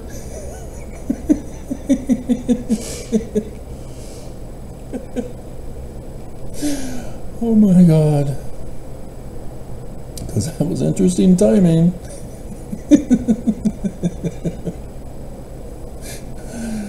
Oh my God. This has expanded my knowledge, producing fruit live on air. Because now I've got a whole messer splits of seed that I'm planting as quick as I can to try to foresee the fruits that will come of it. Oh my God. Okay. Oh, this is just going to be wild.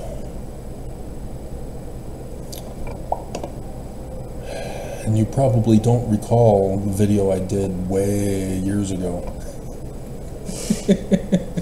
Or other videos where I talk about it. My one-on-one with Irene's daughter.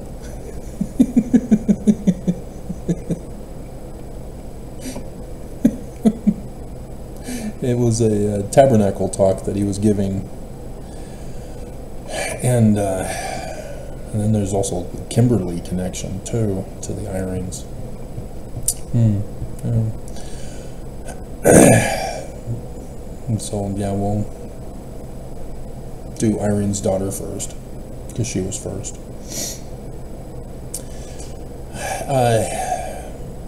And so I decided, yeah, I'll go. I'm all by myself. The younger singles girls don't like me, and I'm having to now go to the older singles ward as I'm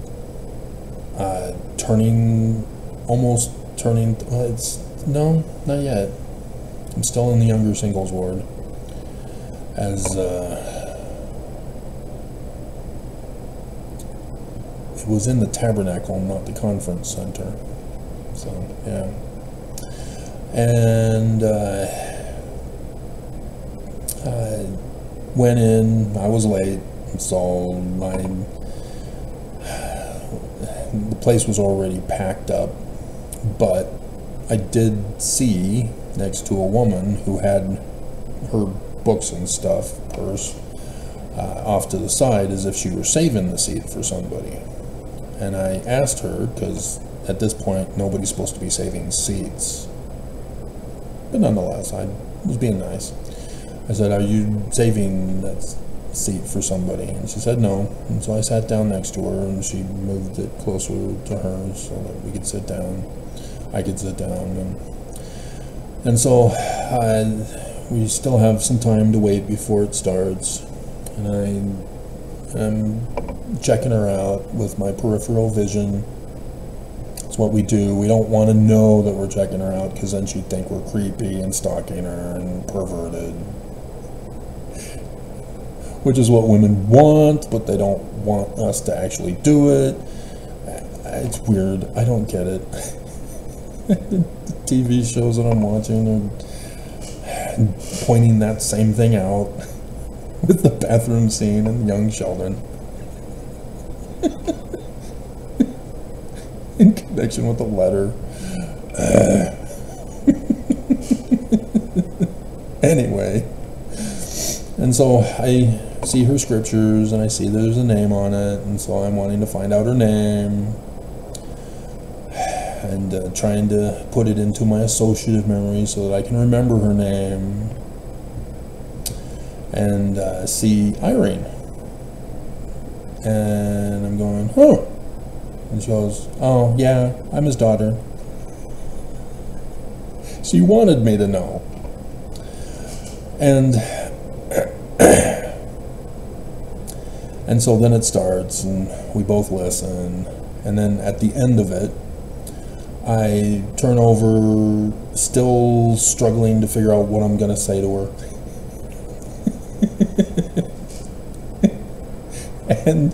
And she immediately interrupts my thinking processes before I say something, and says that she has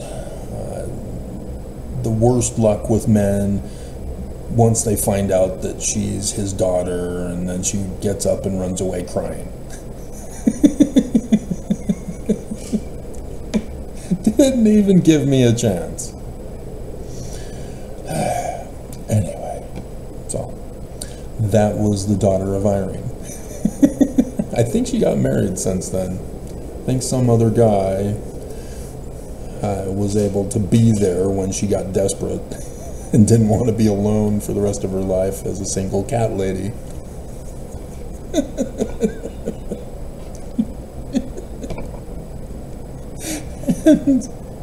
And Kimberly, I met her through the older singles ward. We were the popular ward, or branch technically, because the stake president didn't want to turn us into a ward so that he can launder the money from the church from our branch to other wards in a stake. Because of sacrament meeting attendance.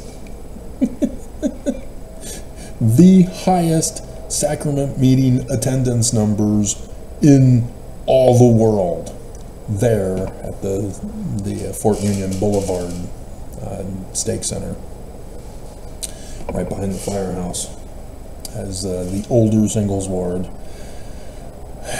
was the most popular. And I mean, yeah, you've got a haughty career woman who went on missions, got an education, got a career. They're successful, they're ready to go, so that guys who are losers at that age can walk right into a freeloading relationship. But those career women don't fall for it.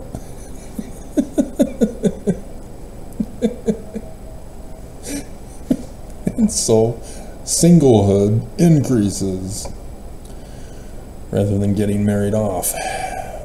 Although there were some every now and then there was the tragedy one, but anyway, memoirs on the corner of my mind, like young Sheldon, who was old in the final episode. And so I met Kimberly that way. She had come to be a part of it because it's the popular one in the whole valley.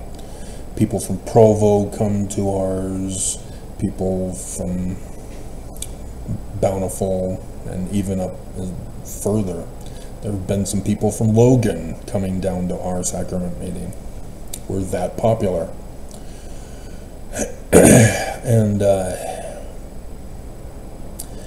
and so, yeah, and Kimberly, she wants to talk with me, I talk with her, and things happen because she wants them to happen. That's how it works, women. We men know this. We do all that we can, and you continually humiliate us until you give us charity and say, fine.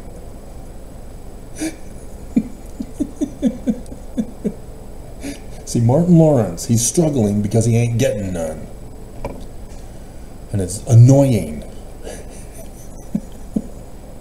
And he's going to therapy that's screwing him up even further when all he needs is a loving wife.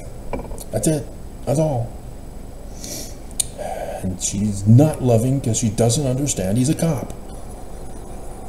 And so she goes over to the apartment of Will Smith and catches they're in and then gunshots ensue.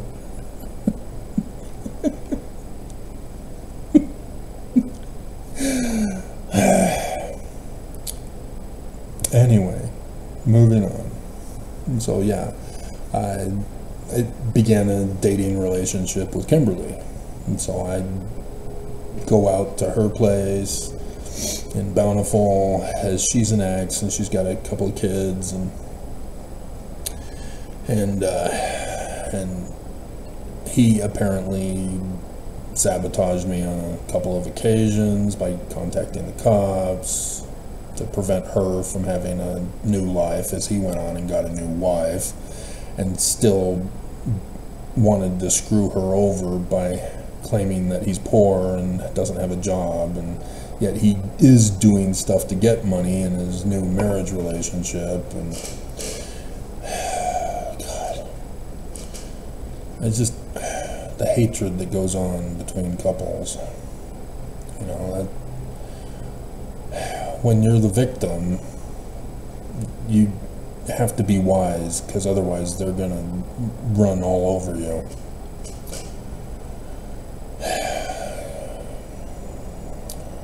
So yeah, the hatred, when you think that everything is going to be perfect when you first get married, and then all of a sudden they turn into a beast, an assassin. Anyway, other memories on the corner of my mind. And so, she, of course, then finds out that I deciphered Paleo-Hebrew, and I try to explain it to her. I don't know if she's catching on. Nobody seems to understand what I'm talking about. And so, she then gets on the phone. I'm going to go call President Eyring. What? Yeah, he's in my ward.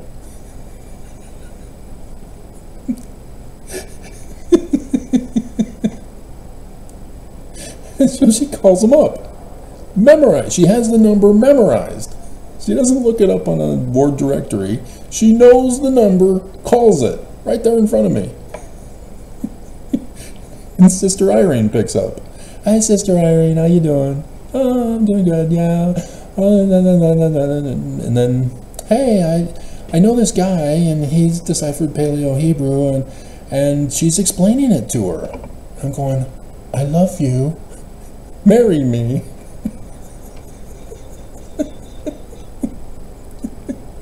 In my head, of course. And so Sister Eyring was sweet and let her down easy that, no, I'm not going to tell my husband.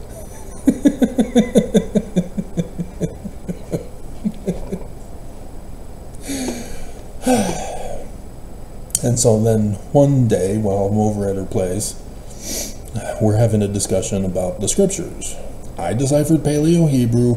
I now know how the Book of Mormon is using the Bible in plagiarism to correct the mistranslations of the Bible.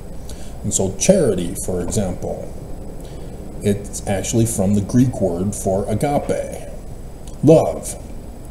And so in the Book of Mormon, you see charity, which is love. And yet, the Church of Jesus Christ of Latter-day Saints, that doesn't want anything to do with translation. They don't want to translate the Bible correctly to be the Word of God. Therefore, Mormons created a new definition for charity, which comes from the Greek word keratos, which means to give. Natan, Nathan, gift, in Hebrew. And so I'm trying to explain this to her about how the Book of Mormon is so awesome and cool. And she says, no, charity is the pure love of Christ. No, it's gift. It's the wrong word. It comes from agape, and she just wouldn't believe. And so she ended it. She ended our relationship over love.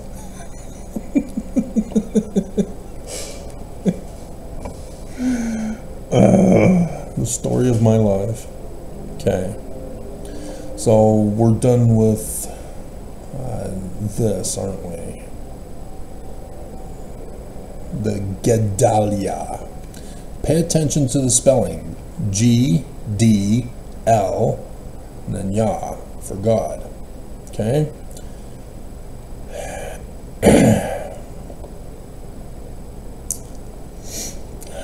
So now we get into the Book of Mormon here, the plagiarized part.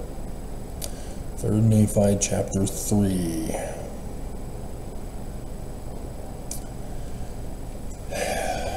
It's 3 and 4 technically. And so 3rd Nephi chapter 7 is where I told you that we're in it.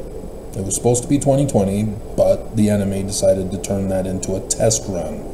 If they succeeded, great. If Pence went and decertified the election, great. If the one polling station guy could find 3,000 more votes or 1,700 votes, whatever the number was, then yeah, we wouldn't be where we are now. That was a test run to see what needed to be done to make it happen if it didn't happen. And it didn't happen, so here we go, 2024. And so, and it came to pass in the 16th year from the coming of Christ. Chapter 1 was the birth.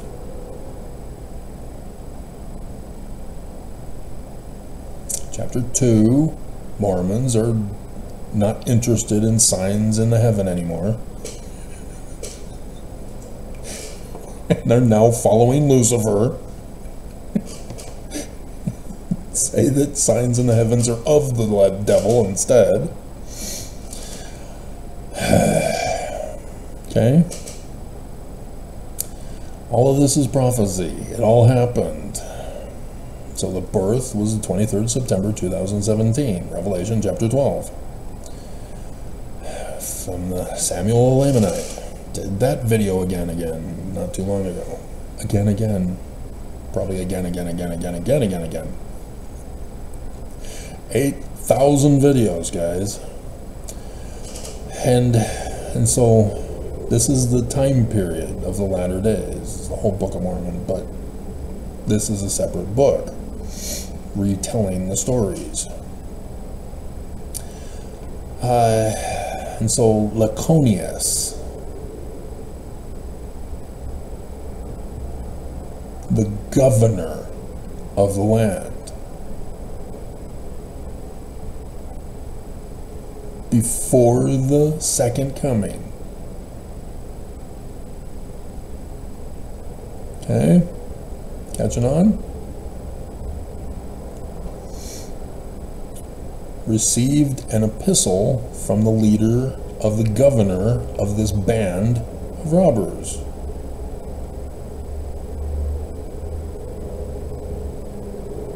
See the plagiarism?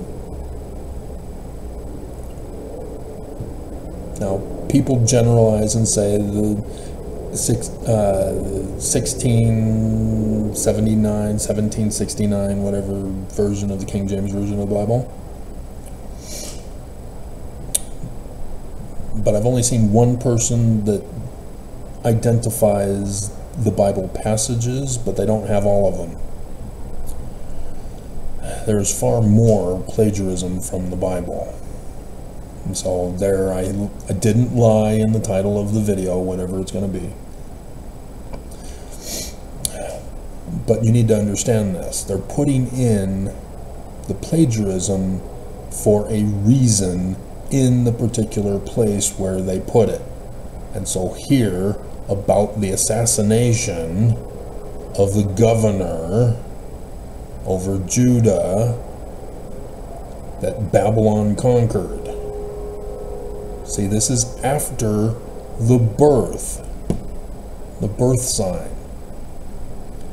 Go back to 1 Nephi chapter 1. Verses 8 through 10 is the birth sign. The first year of the reign of King Zedekiah. See how they're writing this? Brilliant. And so here, they have a governor of the land.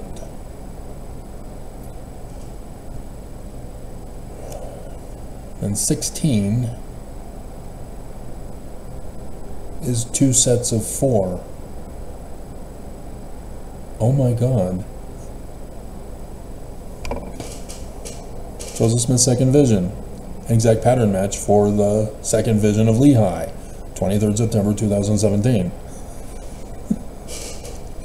2 sets of 4. Oh my God. And so you have 17, 18, 19, 20. 2017, 2020. 1 set of 4. 21, 22, 23, 24. Second set. Joseph Smith. 4 times on the 22nd of September, 9th Ave. Brilliant the way they did this. Incredible. Because last night I was thinking 16th. How does that play? I don't know. And before I figured it out, 4 times 4, I was thinking, well, maybe it's gematria and that the number 16 is some word and I'd have to do more research. But no, it's simpler than that. 2 sets of 4. The first being 2020, the second being 2024. Brilliant. Unbelievable. Huh. Because, yeah, Jewish calendar. The second vision. 3rd day of Tabernacles. Pattern. Joseph Smith in Kirtland Temple. 3rd day of Passover. Patterns. You're supposed to be looking for this stuff. You're supposed to be thinking in the mind of a Jew. You need to know the Jewish calendar. You need to reference it. You need to know the holy days. You need to know the history. You got to know the scriptures, the stories at least. And it helps if you know Hebrew, Paleo-Hebrew specifically, but it needs to be deciphered. So you got to get my books from academia for free. Don't pay for it on Amazon. Fascinating. Okay. And so this is supposed to be 2020, but they did a test run. And so now, 2024. Fascinating. Because, yeah, 2024 is 3rd Nephi chapter 11. They're all at Bountiful and they're talking about the sign of the death. 8 April 2024. Revelation 19, 11 and 17. Fascinating. And so here you see governor. And that blew my mind because it was actually the name of the assassin of the band of Gadianton. And then the military person that's going to be assigned by Laconius here. Governor. This has to do with Sunday conference. And Nelson is the leader of the band of Gadianton, the Danites. Nelson. Not Biden, not Netanyahu. Nelson. This is why I'm just freaking out in my brain here. It's running 1,000,000 miles a minute.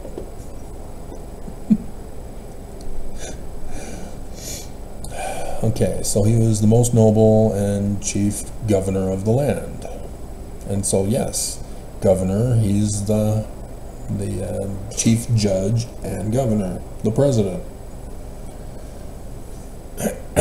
Which I thought is strange. That's why I checked for governor with chief judge. And so he is the presidential representative here.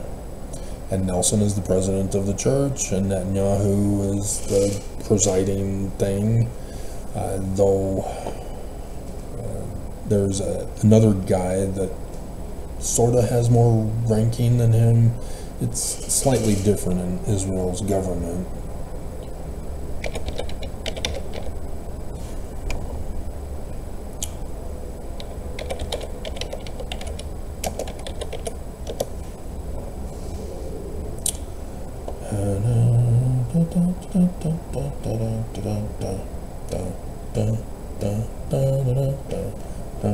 They don't. Oh, there it is. Yeah, it's the Benjamin, just like the son of Jacob. Let's see. He's 9th.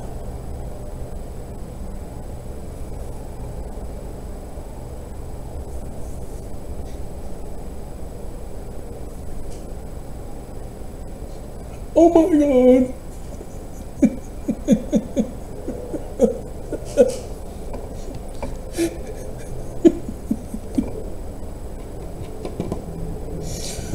Oh my God. He's the 9th Prime Minister of Israel. Oh dear God. Is the head of the government and the chief executive of the state of Israel. The governor.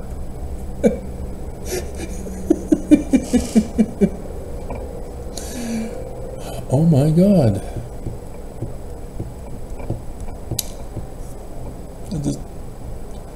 I need to hurry and finish so I can notify the FBI. Dear God, because this is going to take forever to load. My views are going to tank. Oh man. Oh man, and we gotta do math. 9th was Monday. 1, 2, 3.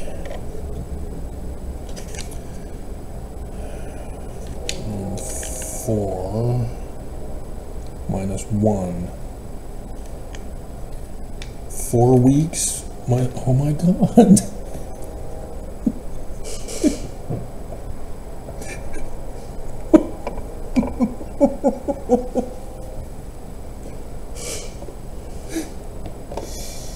So 27. 28th is, oh my God.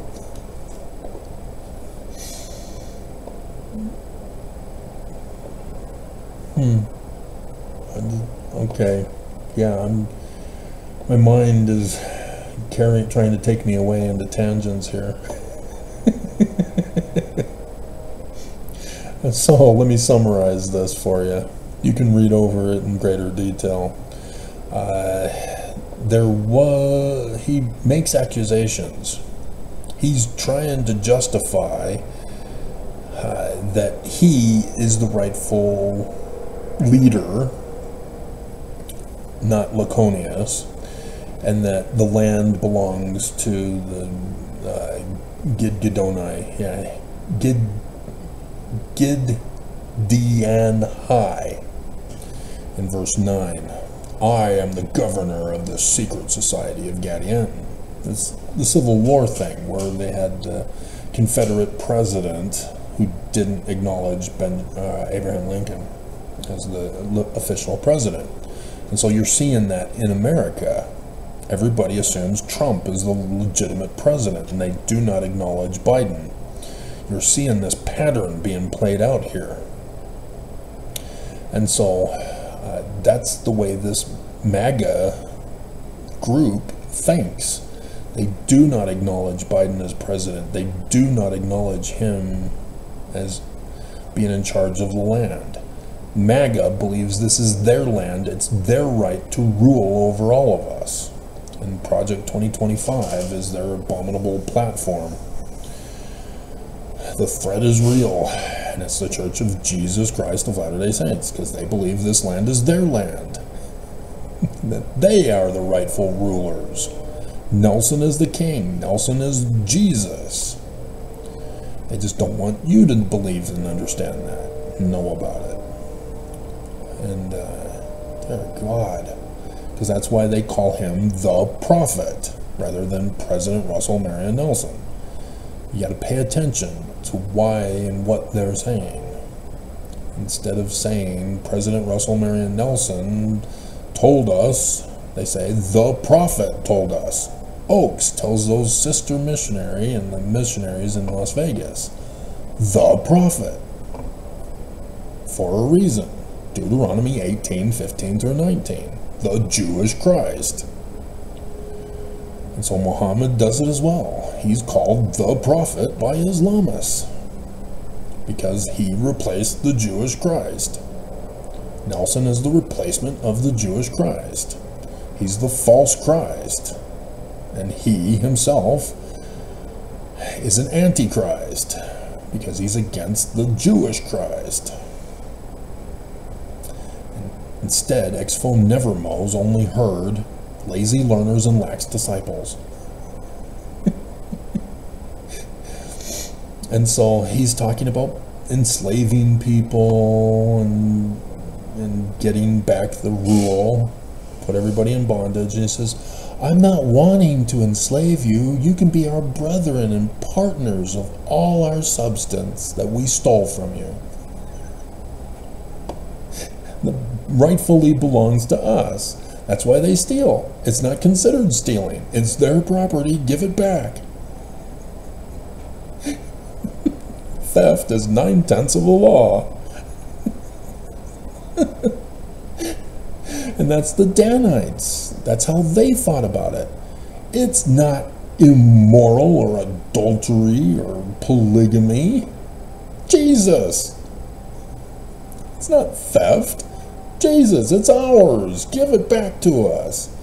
This home isn't yours. We've got to burn it. This wife isn't yours. We've got to rape her. That's how they think. You see it right here in 3 Nephi chapter 3 with this letter from Gideoni. Dear God, it is pure evil, the way he thinks. And obviously Laconius doesn't believe him. But thief in the night, robbers day and night. To watch guard from the robbers, Jesus comes as a thief, a Gadianton robber. It's just incredible.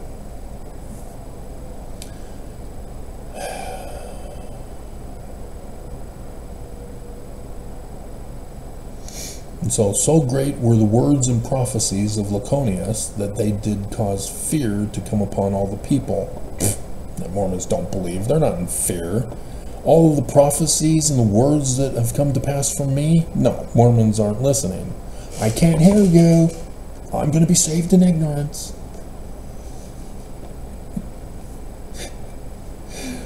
And so, yeah, and also he was the great prophet and also the chief judge.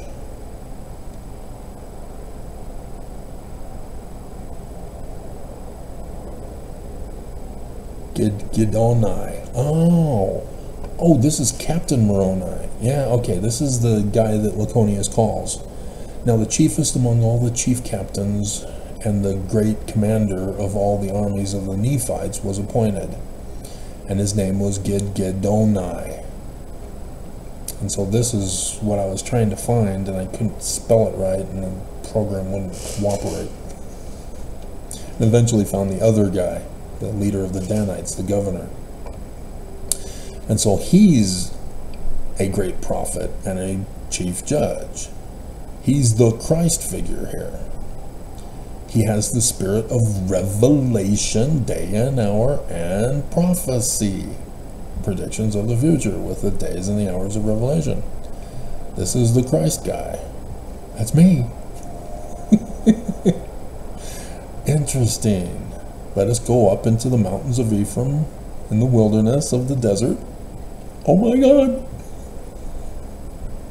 That we may fall upon the robbers and destroy them in their own lands. Yeah, that's what I'm trying to warn our government.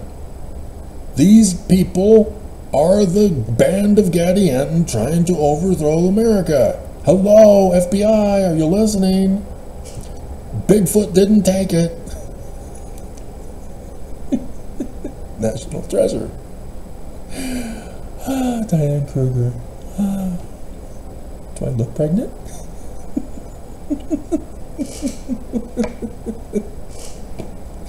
You're still yelling.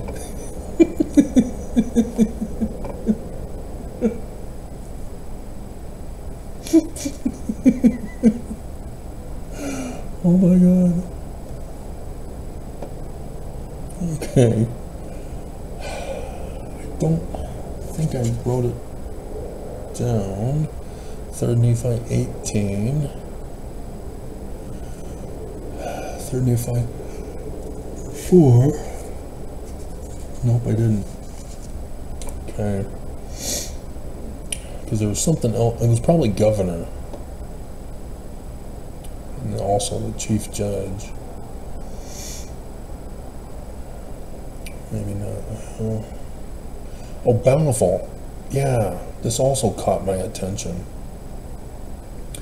And so the proclamation of Laconius had gone forth, for they had taken their horses and their chariots and their cattle and all their flocks and herds and grain and substance, and did march forth by the thousands and tens of thousands until they had gone forth to the place which had been appointed, that they should gather themselves together to defend against their enemies. And the land which was appointed was the land of Zarahemla,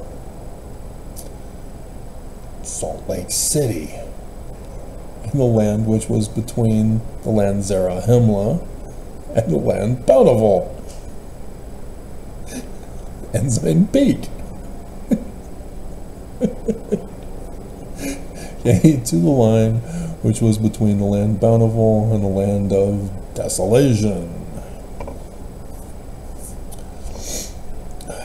Fascinating. So yeah, 3rd Nephi 11, survivors are in Bountiful. And this, fascinating. The temple in Bountiful. And that's why I show you my picture at the temple of Bountiful. With the Egyptian tie, with the creation glyph of Genesis chapter 1, and technically 2 also. Genesis chapter 2 comes before Genesis chapter 1 in the Egyptian documents.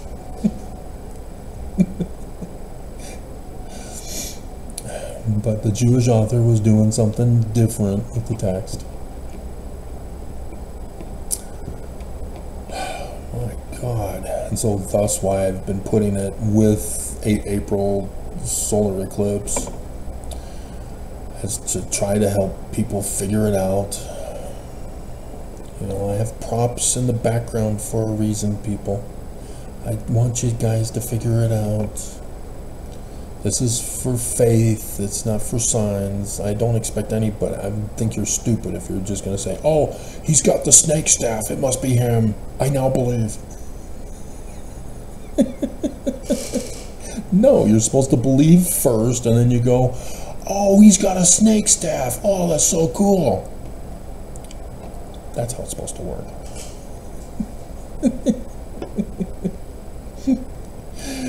But nobody is figuring it out, and so I had to do the actual snapshot of this with the ring, and then Joseph Smith's second vision, so that you can see the patterns, because you weren't catching on.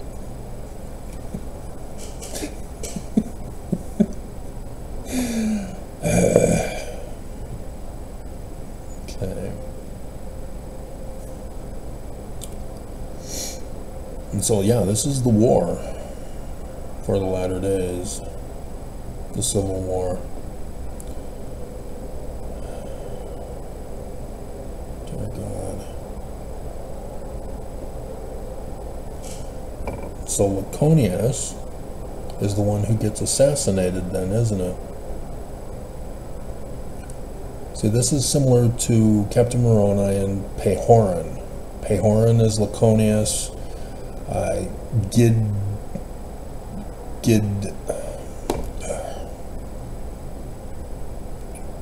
Gidgidoni. This is the Gedalia of the Bible stories.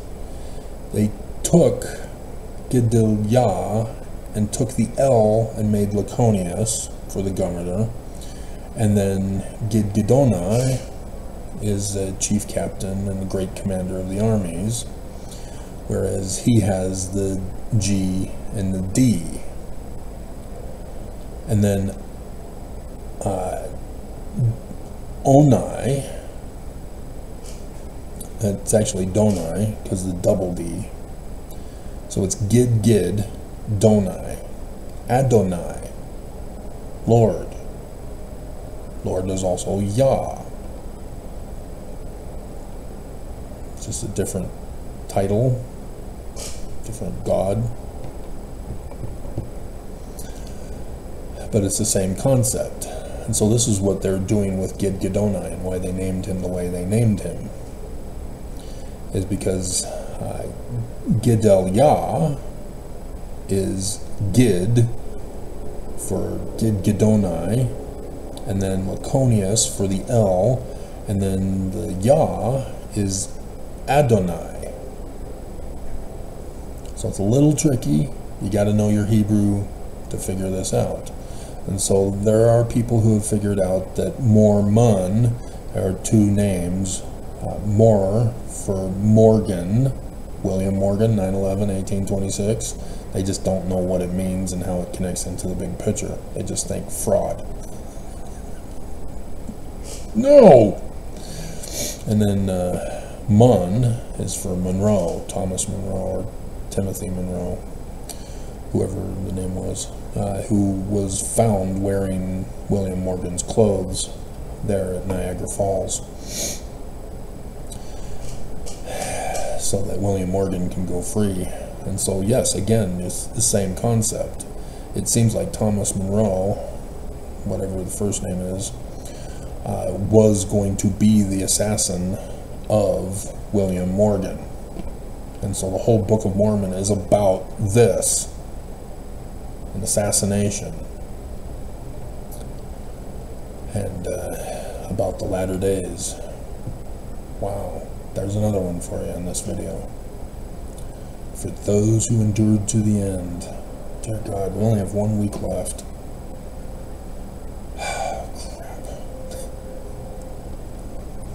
Why me? Why? Can't anybody take this cup from me? It's bitter. I don't drink anything that's bitter. I don't do. That's it. That's all. And I need to have need to promote it. You're not holding it right. Show it. I don't get paid by Mountain Dew. I mean, Amazon or YouTube asked me, are you promoting anybody that you're getting paid for? No. Leave me alone. Get away from me. You're already attacking me. Stop it. Okay. Land northward. Yeah. The south were the Confederates, the north were the Union. So that Civil War imagery is also a part of all of this. The Lamanites in the south and the Nephites in the north. Okay. And then Gideon High is the one who's slain. The leader of the band of Gadianton, Russell Marion Nelson, is the one who dies. Because that's the pattern. He's supposed to die in the coming days. And his successor, Zemnarha. Wow.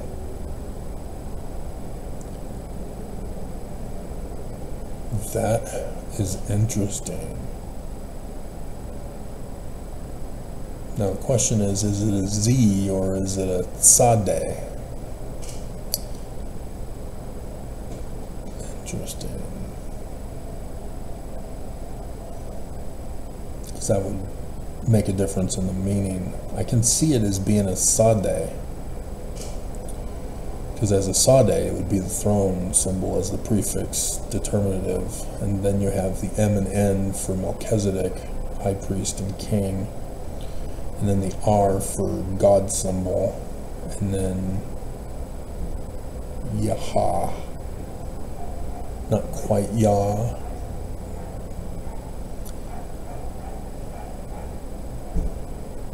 Is hanged. Oh, so the successor also. Oaks. That's Oaks. Hang Mike Pence. Hang Mike Pence. Really? Hanged, huh, Oaks? I told them, I'm warning them, I'm trying to save their lives too. Trying to give them a chance to repent and confess and admit that they've been criminal this whole time and gonna be doing the coup of America. Giving them an opportunity to confess before Judgment Day. They're not wanting to let you go. They're holding hostages still. Nephites praise the Lord for their victories. Praise Yah is hallelujah. And so Revelation 19 has a whole bunch of hallelujahs in it. If you've ever read it. So the end of the 18th year. You know, robbers prepared to battle. They're in their secret places, began to take possession of the lands. That's why Nelson's doing the land grab with all the temples, and Hinckley begins the smaller temples so that they can obtain more land quicker. It's all about getting back the land and governing it. Nephites have left their lands desolate, taking everything with them into one body. That's what concerns me, because that's a very poor war strategy. That's a last-ditch, desperate situation, because you can be flanked when you're all together in one location. You can be surrounded and flanked. But yeah, Zarahemla is right there near the narrow neck of land. In literal history, see, Travis, there are cows. Book of Mormon says so, therefore it's true. There were cows. Science needs to change. No, this is the latter days. We have cows now. Book of Mormon prophecy fulfilled, dumbasses. On both sides. Yep, and here's the war, the Civil War. Dear God. So, yeah, they're not talking about Laconius, because that's what I'm now checking, is to see who's the chief judge who dies in verse 1 of chapter 7. And then Hosanna.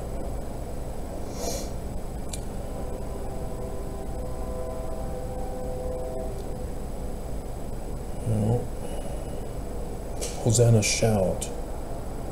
That's for solemn assemblies of the death of the president of the church and the new one being called.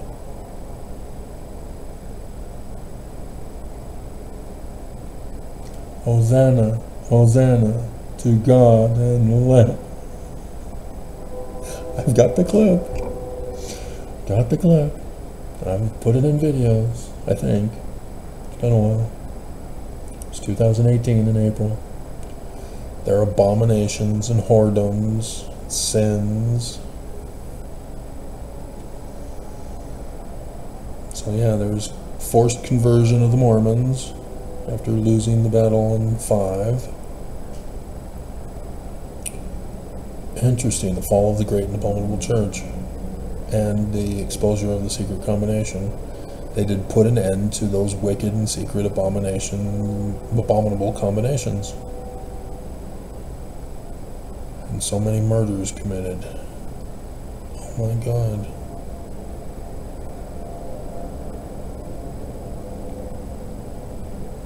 Behold, I am Mormon, being called after the land of Mormon. Not William Morgan and Thomas Monroe. See, Travis? It says it right there in the Book of Mormon what his name means. See, there's Jesus too, the Son of God. It's Christian.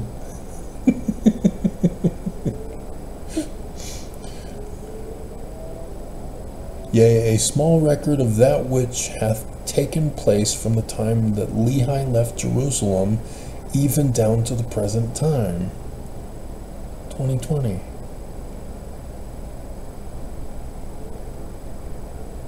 Huh. Interesting. Keep the records of my accounts.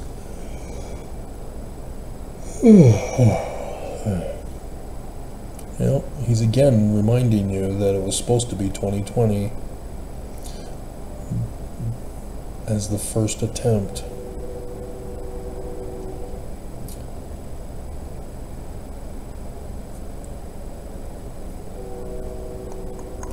I'm a pure descendant of Lehi.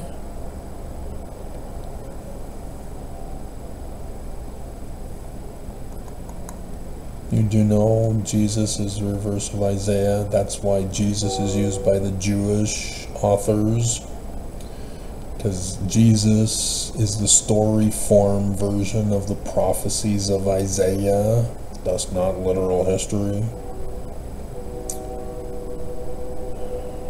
I have to keep repeating it, don't I?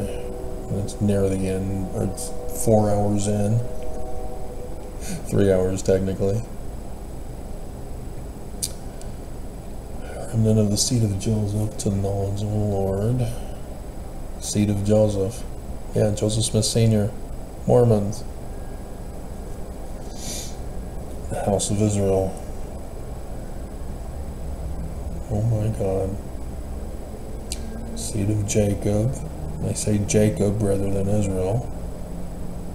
House of Jacob. House of Jacob. Restoring all the house of Jacob. Restoring. Pay attention to that, because it's Joseph Smith erected the church, Brigham Young insurrected the church, and I'm trying to resurrect it. Second erection. You got fooled by Christianity into thinking that it's bodies from the grave of zombie apocalypse.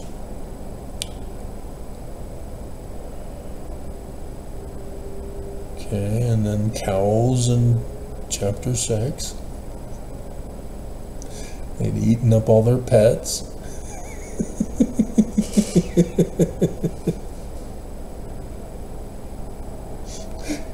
Oh my God, Trump read the Book of Mormon. And he's a Mormon. See, those robbers entered into a covenant. Desirous to remain Lamanites. So yeah, now the robbers are joining with the Lamanites. Yep, here it is. And now it was Gidgiddoni and the judge, Laconius, who had been appointed leaders who would establish this great peace in the land. So Biden, have you ever heard of the Book of Mormon? Golden question, Biden. Book of Mormon. Captain Moroni's trying to get attention to. Yeah, it's Laconius. Because of this iniquity of the people, Satan had great power unto stirring them up with the people to do all manner of wicked iniquity, puffing them up with pride, tempting them to seek for power. Technically, my lawsuit against the church is the fulfillment for 2020, because that's one of the charges against the church that I put in my civil case, was what prosecutors used against those in January 6th. Not Trump, not congressman, but the Mormon who was in charge of Oath Keepers. He got busted with the charge that I gave the church, put for the church in 2020. So yeah, I have fulfilled this, but apparently it's supposed to happen again. But they're not listening this time. They didn't listen that time either. It's just because of Barr not wanting to listen. And so the prosecutors then said, oh, fine, thank you, Barr, we'll use it on these insurrectionists. Because yes, I warned of the insurrection in 2020, using the lawsuit against the church to do it. And their Oaks had confessed in March. Bastard. It was just going to be a test run. And all those who testified of the Jewish Christ were put to death secretly by the judges. That's what the church did to me in 2008. I came out as a translator, and they tried to secretly put me to death by orders of the church, so that nobody would ever know about it until after it had happened.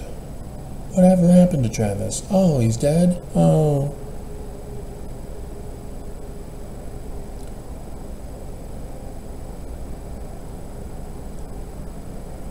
Entered into covenant one with another. Devil to combine against all righteousness. So that's the Mormons that are combining against me to put thumbs down and hate comments and death threats and cyber terrorism. These Mormons literally are evil. They are the enemy. And just like the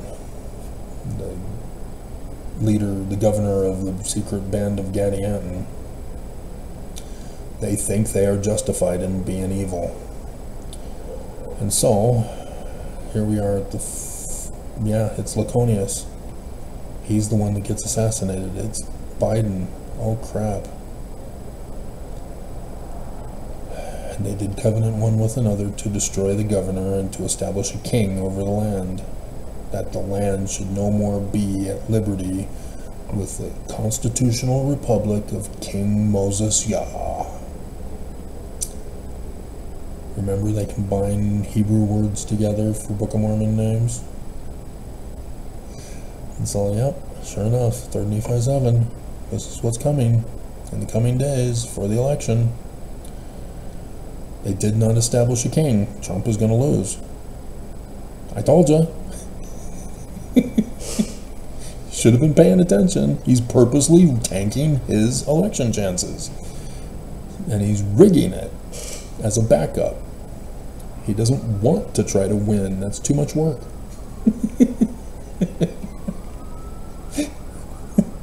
In the 13th year, Knights Templar symbolism, they did destroy upon the judgment seat, yea, did murder the chief judge of the land, just like the Knights Templar leader on Friday the 13th. And we just had a Friday the 13th, didn't we? people were divided one against another, and they'd separate one from another into states, national divorce. Thus, they did destroy the federal government of the land, because every state will be running their own thing. This is what's coming. Biden, listen to me. Yield themselves into Nelson. And the regulations of the federal government were destroyed because of the secret combination of the friends and the kindreds of those who had murdered Joseph Smith and Hiram. Okay. And so, Trump's not going to win, but they're going to succeed in destroying the federal government. This is exactly what Trump is hoping to do. And so, that assassination is how they're going to do it. Because if you take out, actually, oh wow, if they take out Kamala Harris, Biden quit. And so we get to the election day, Harris wins, and then she's assassinated. And so there's no vice president on January 6th.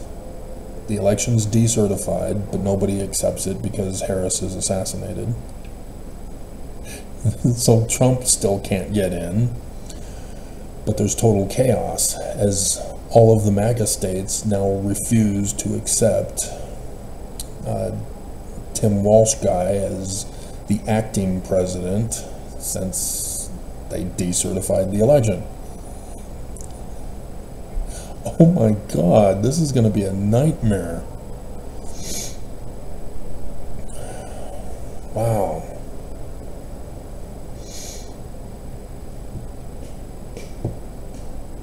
Wow. Okay. But wow. This was far more than I expected. But I should have known. I've done this kind of video before.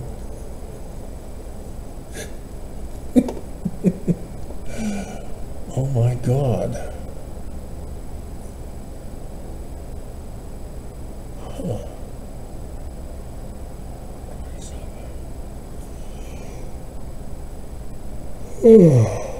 What?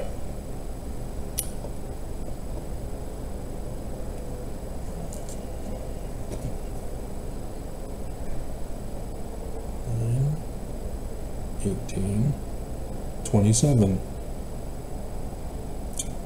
Three nines. Oh my God.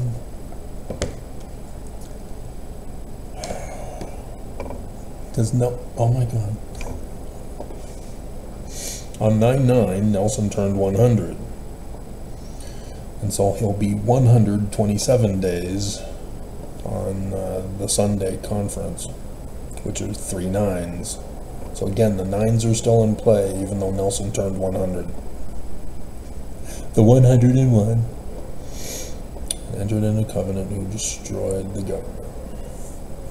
So yeah, Trump is going to flee during the Civil War so that he doesn't get involved. He's going to run away, just like the prophet's so-called corporate board is going to flee. The remaining 6, I guess. That's just going to be weird to see what's going to happen. And if you're thinking nothing's going to happen, church is true, you're not listening, first of all. Second of all, again, everything has happened this year. Everything has happened all these latter days. And so something's going to happen. You know, that was wild on 9th Ave, the flooding that occurred, and then 9/11, the fire, the lightning strike, baptism of water, then baptism of fire. And so, yeah, this is not something to just say, well, I'll just sit on my couch and see what happens as you get destroyed. That's what I'm trying to get across to people. Nobody wants to get it. Can't just sit back and go, all's well in Zion. Okay, So now I gotta contact the feds. They just are showing up for work now.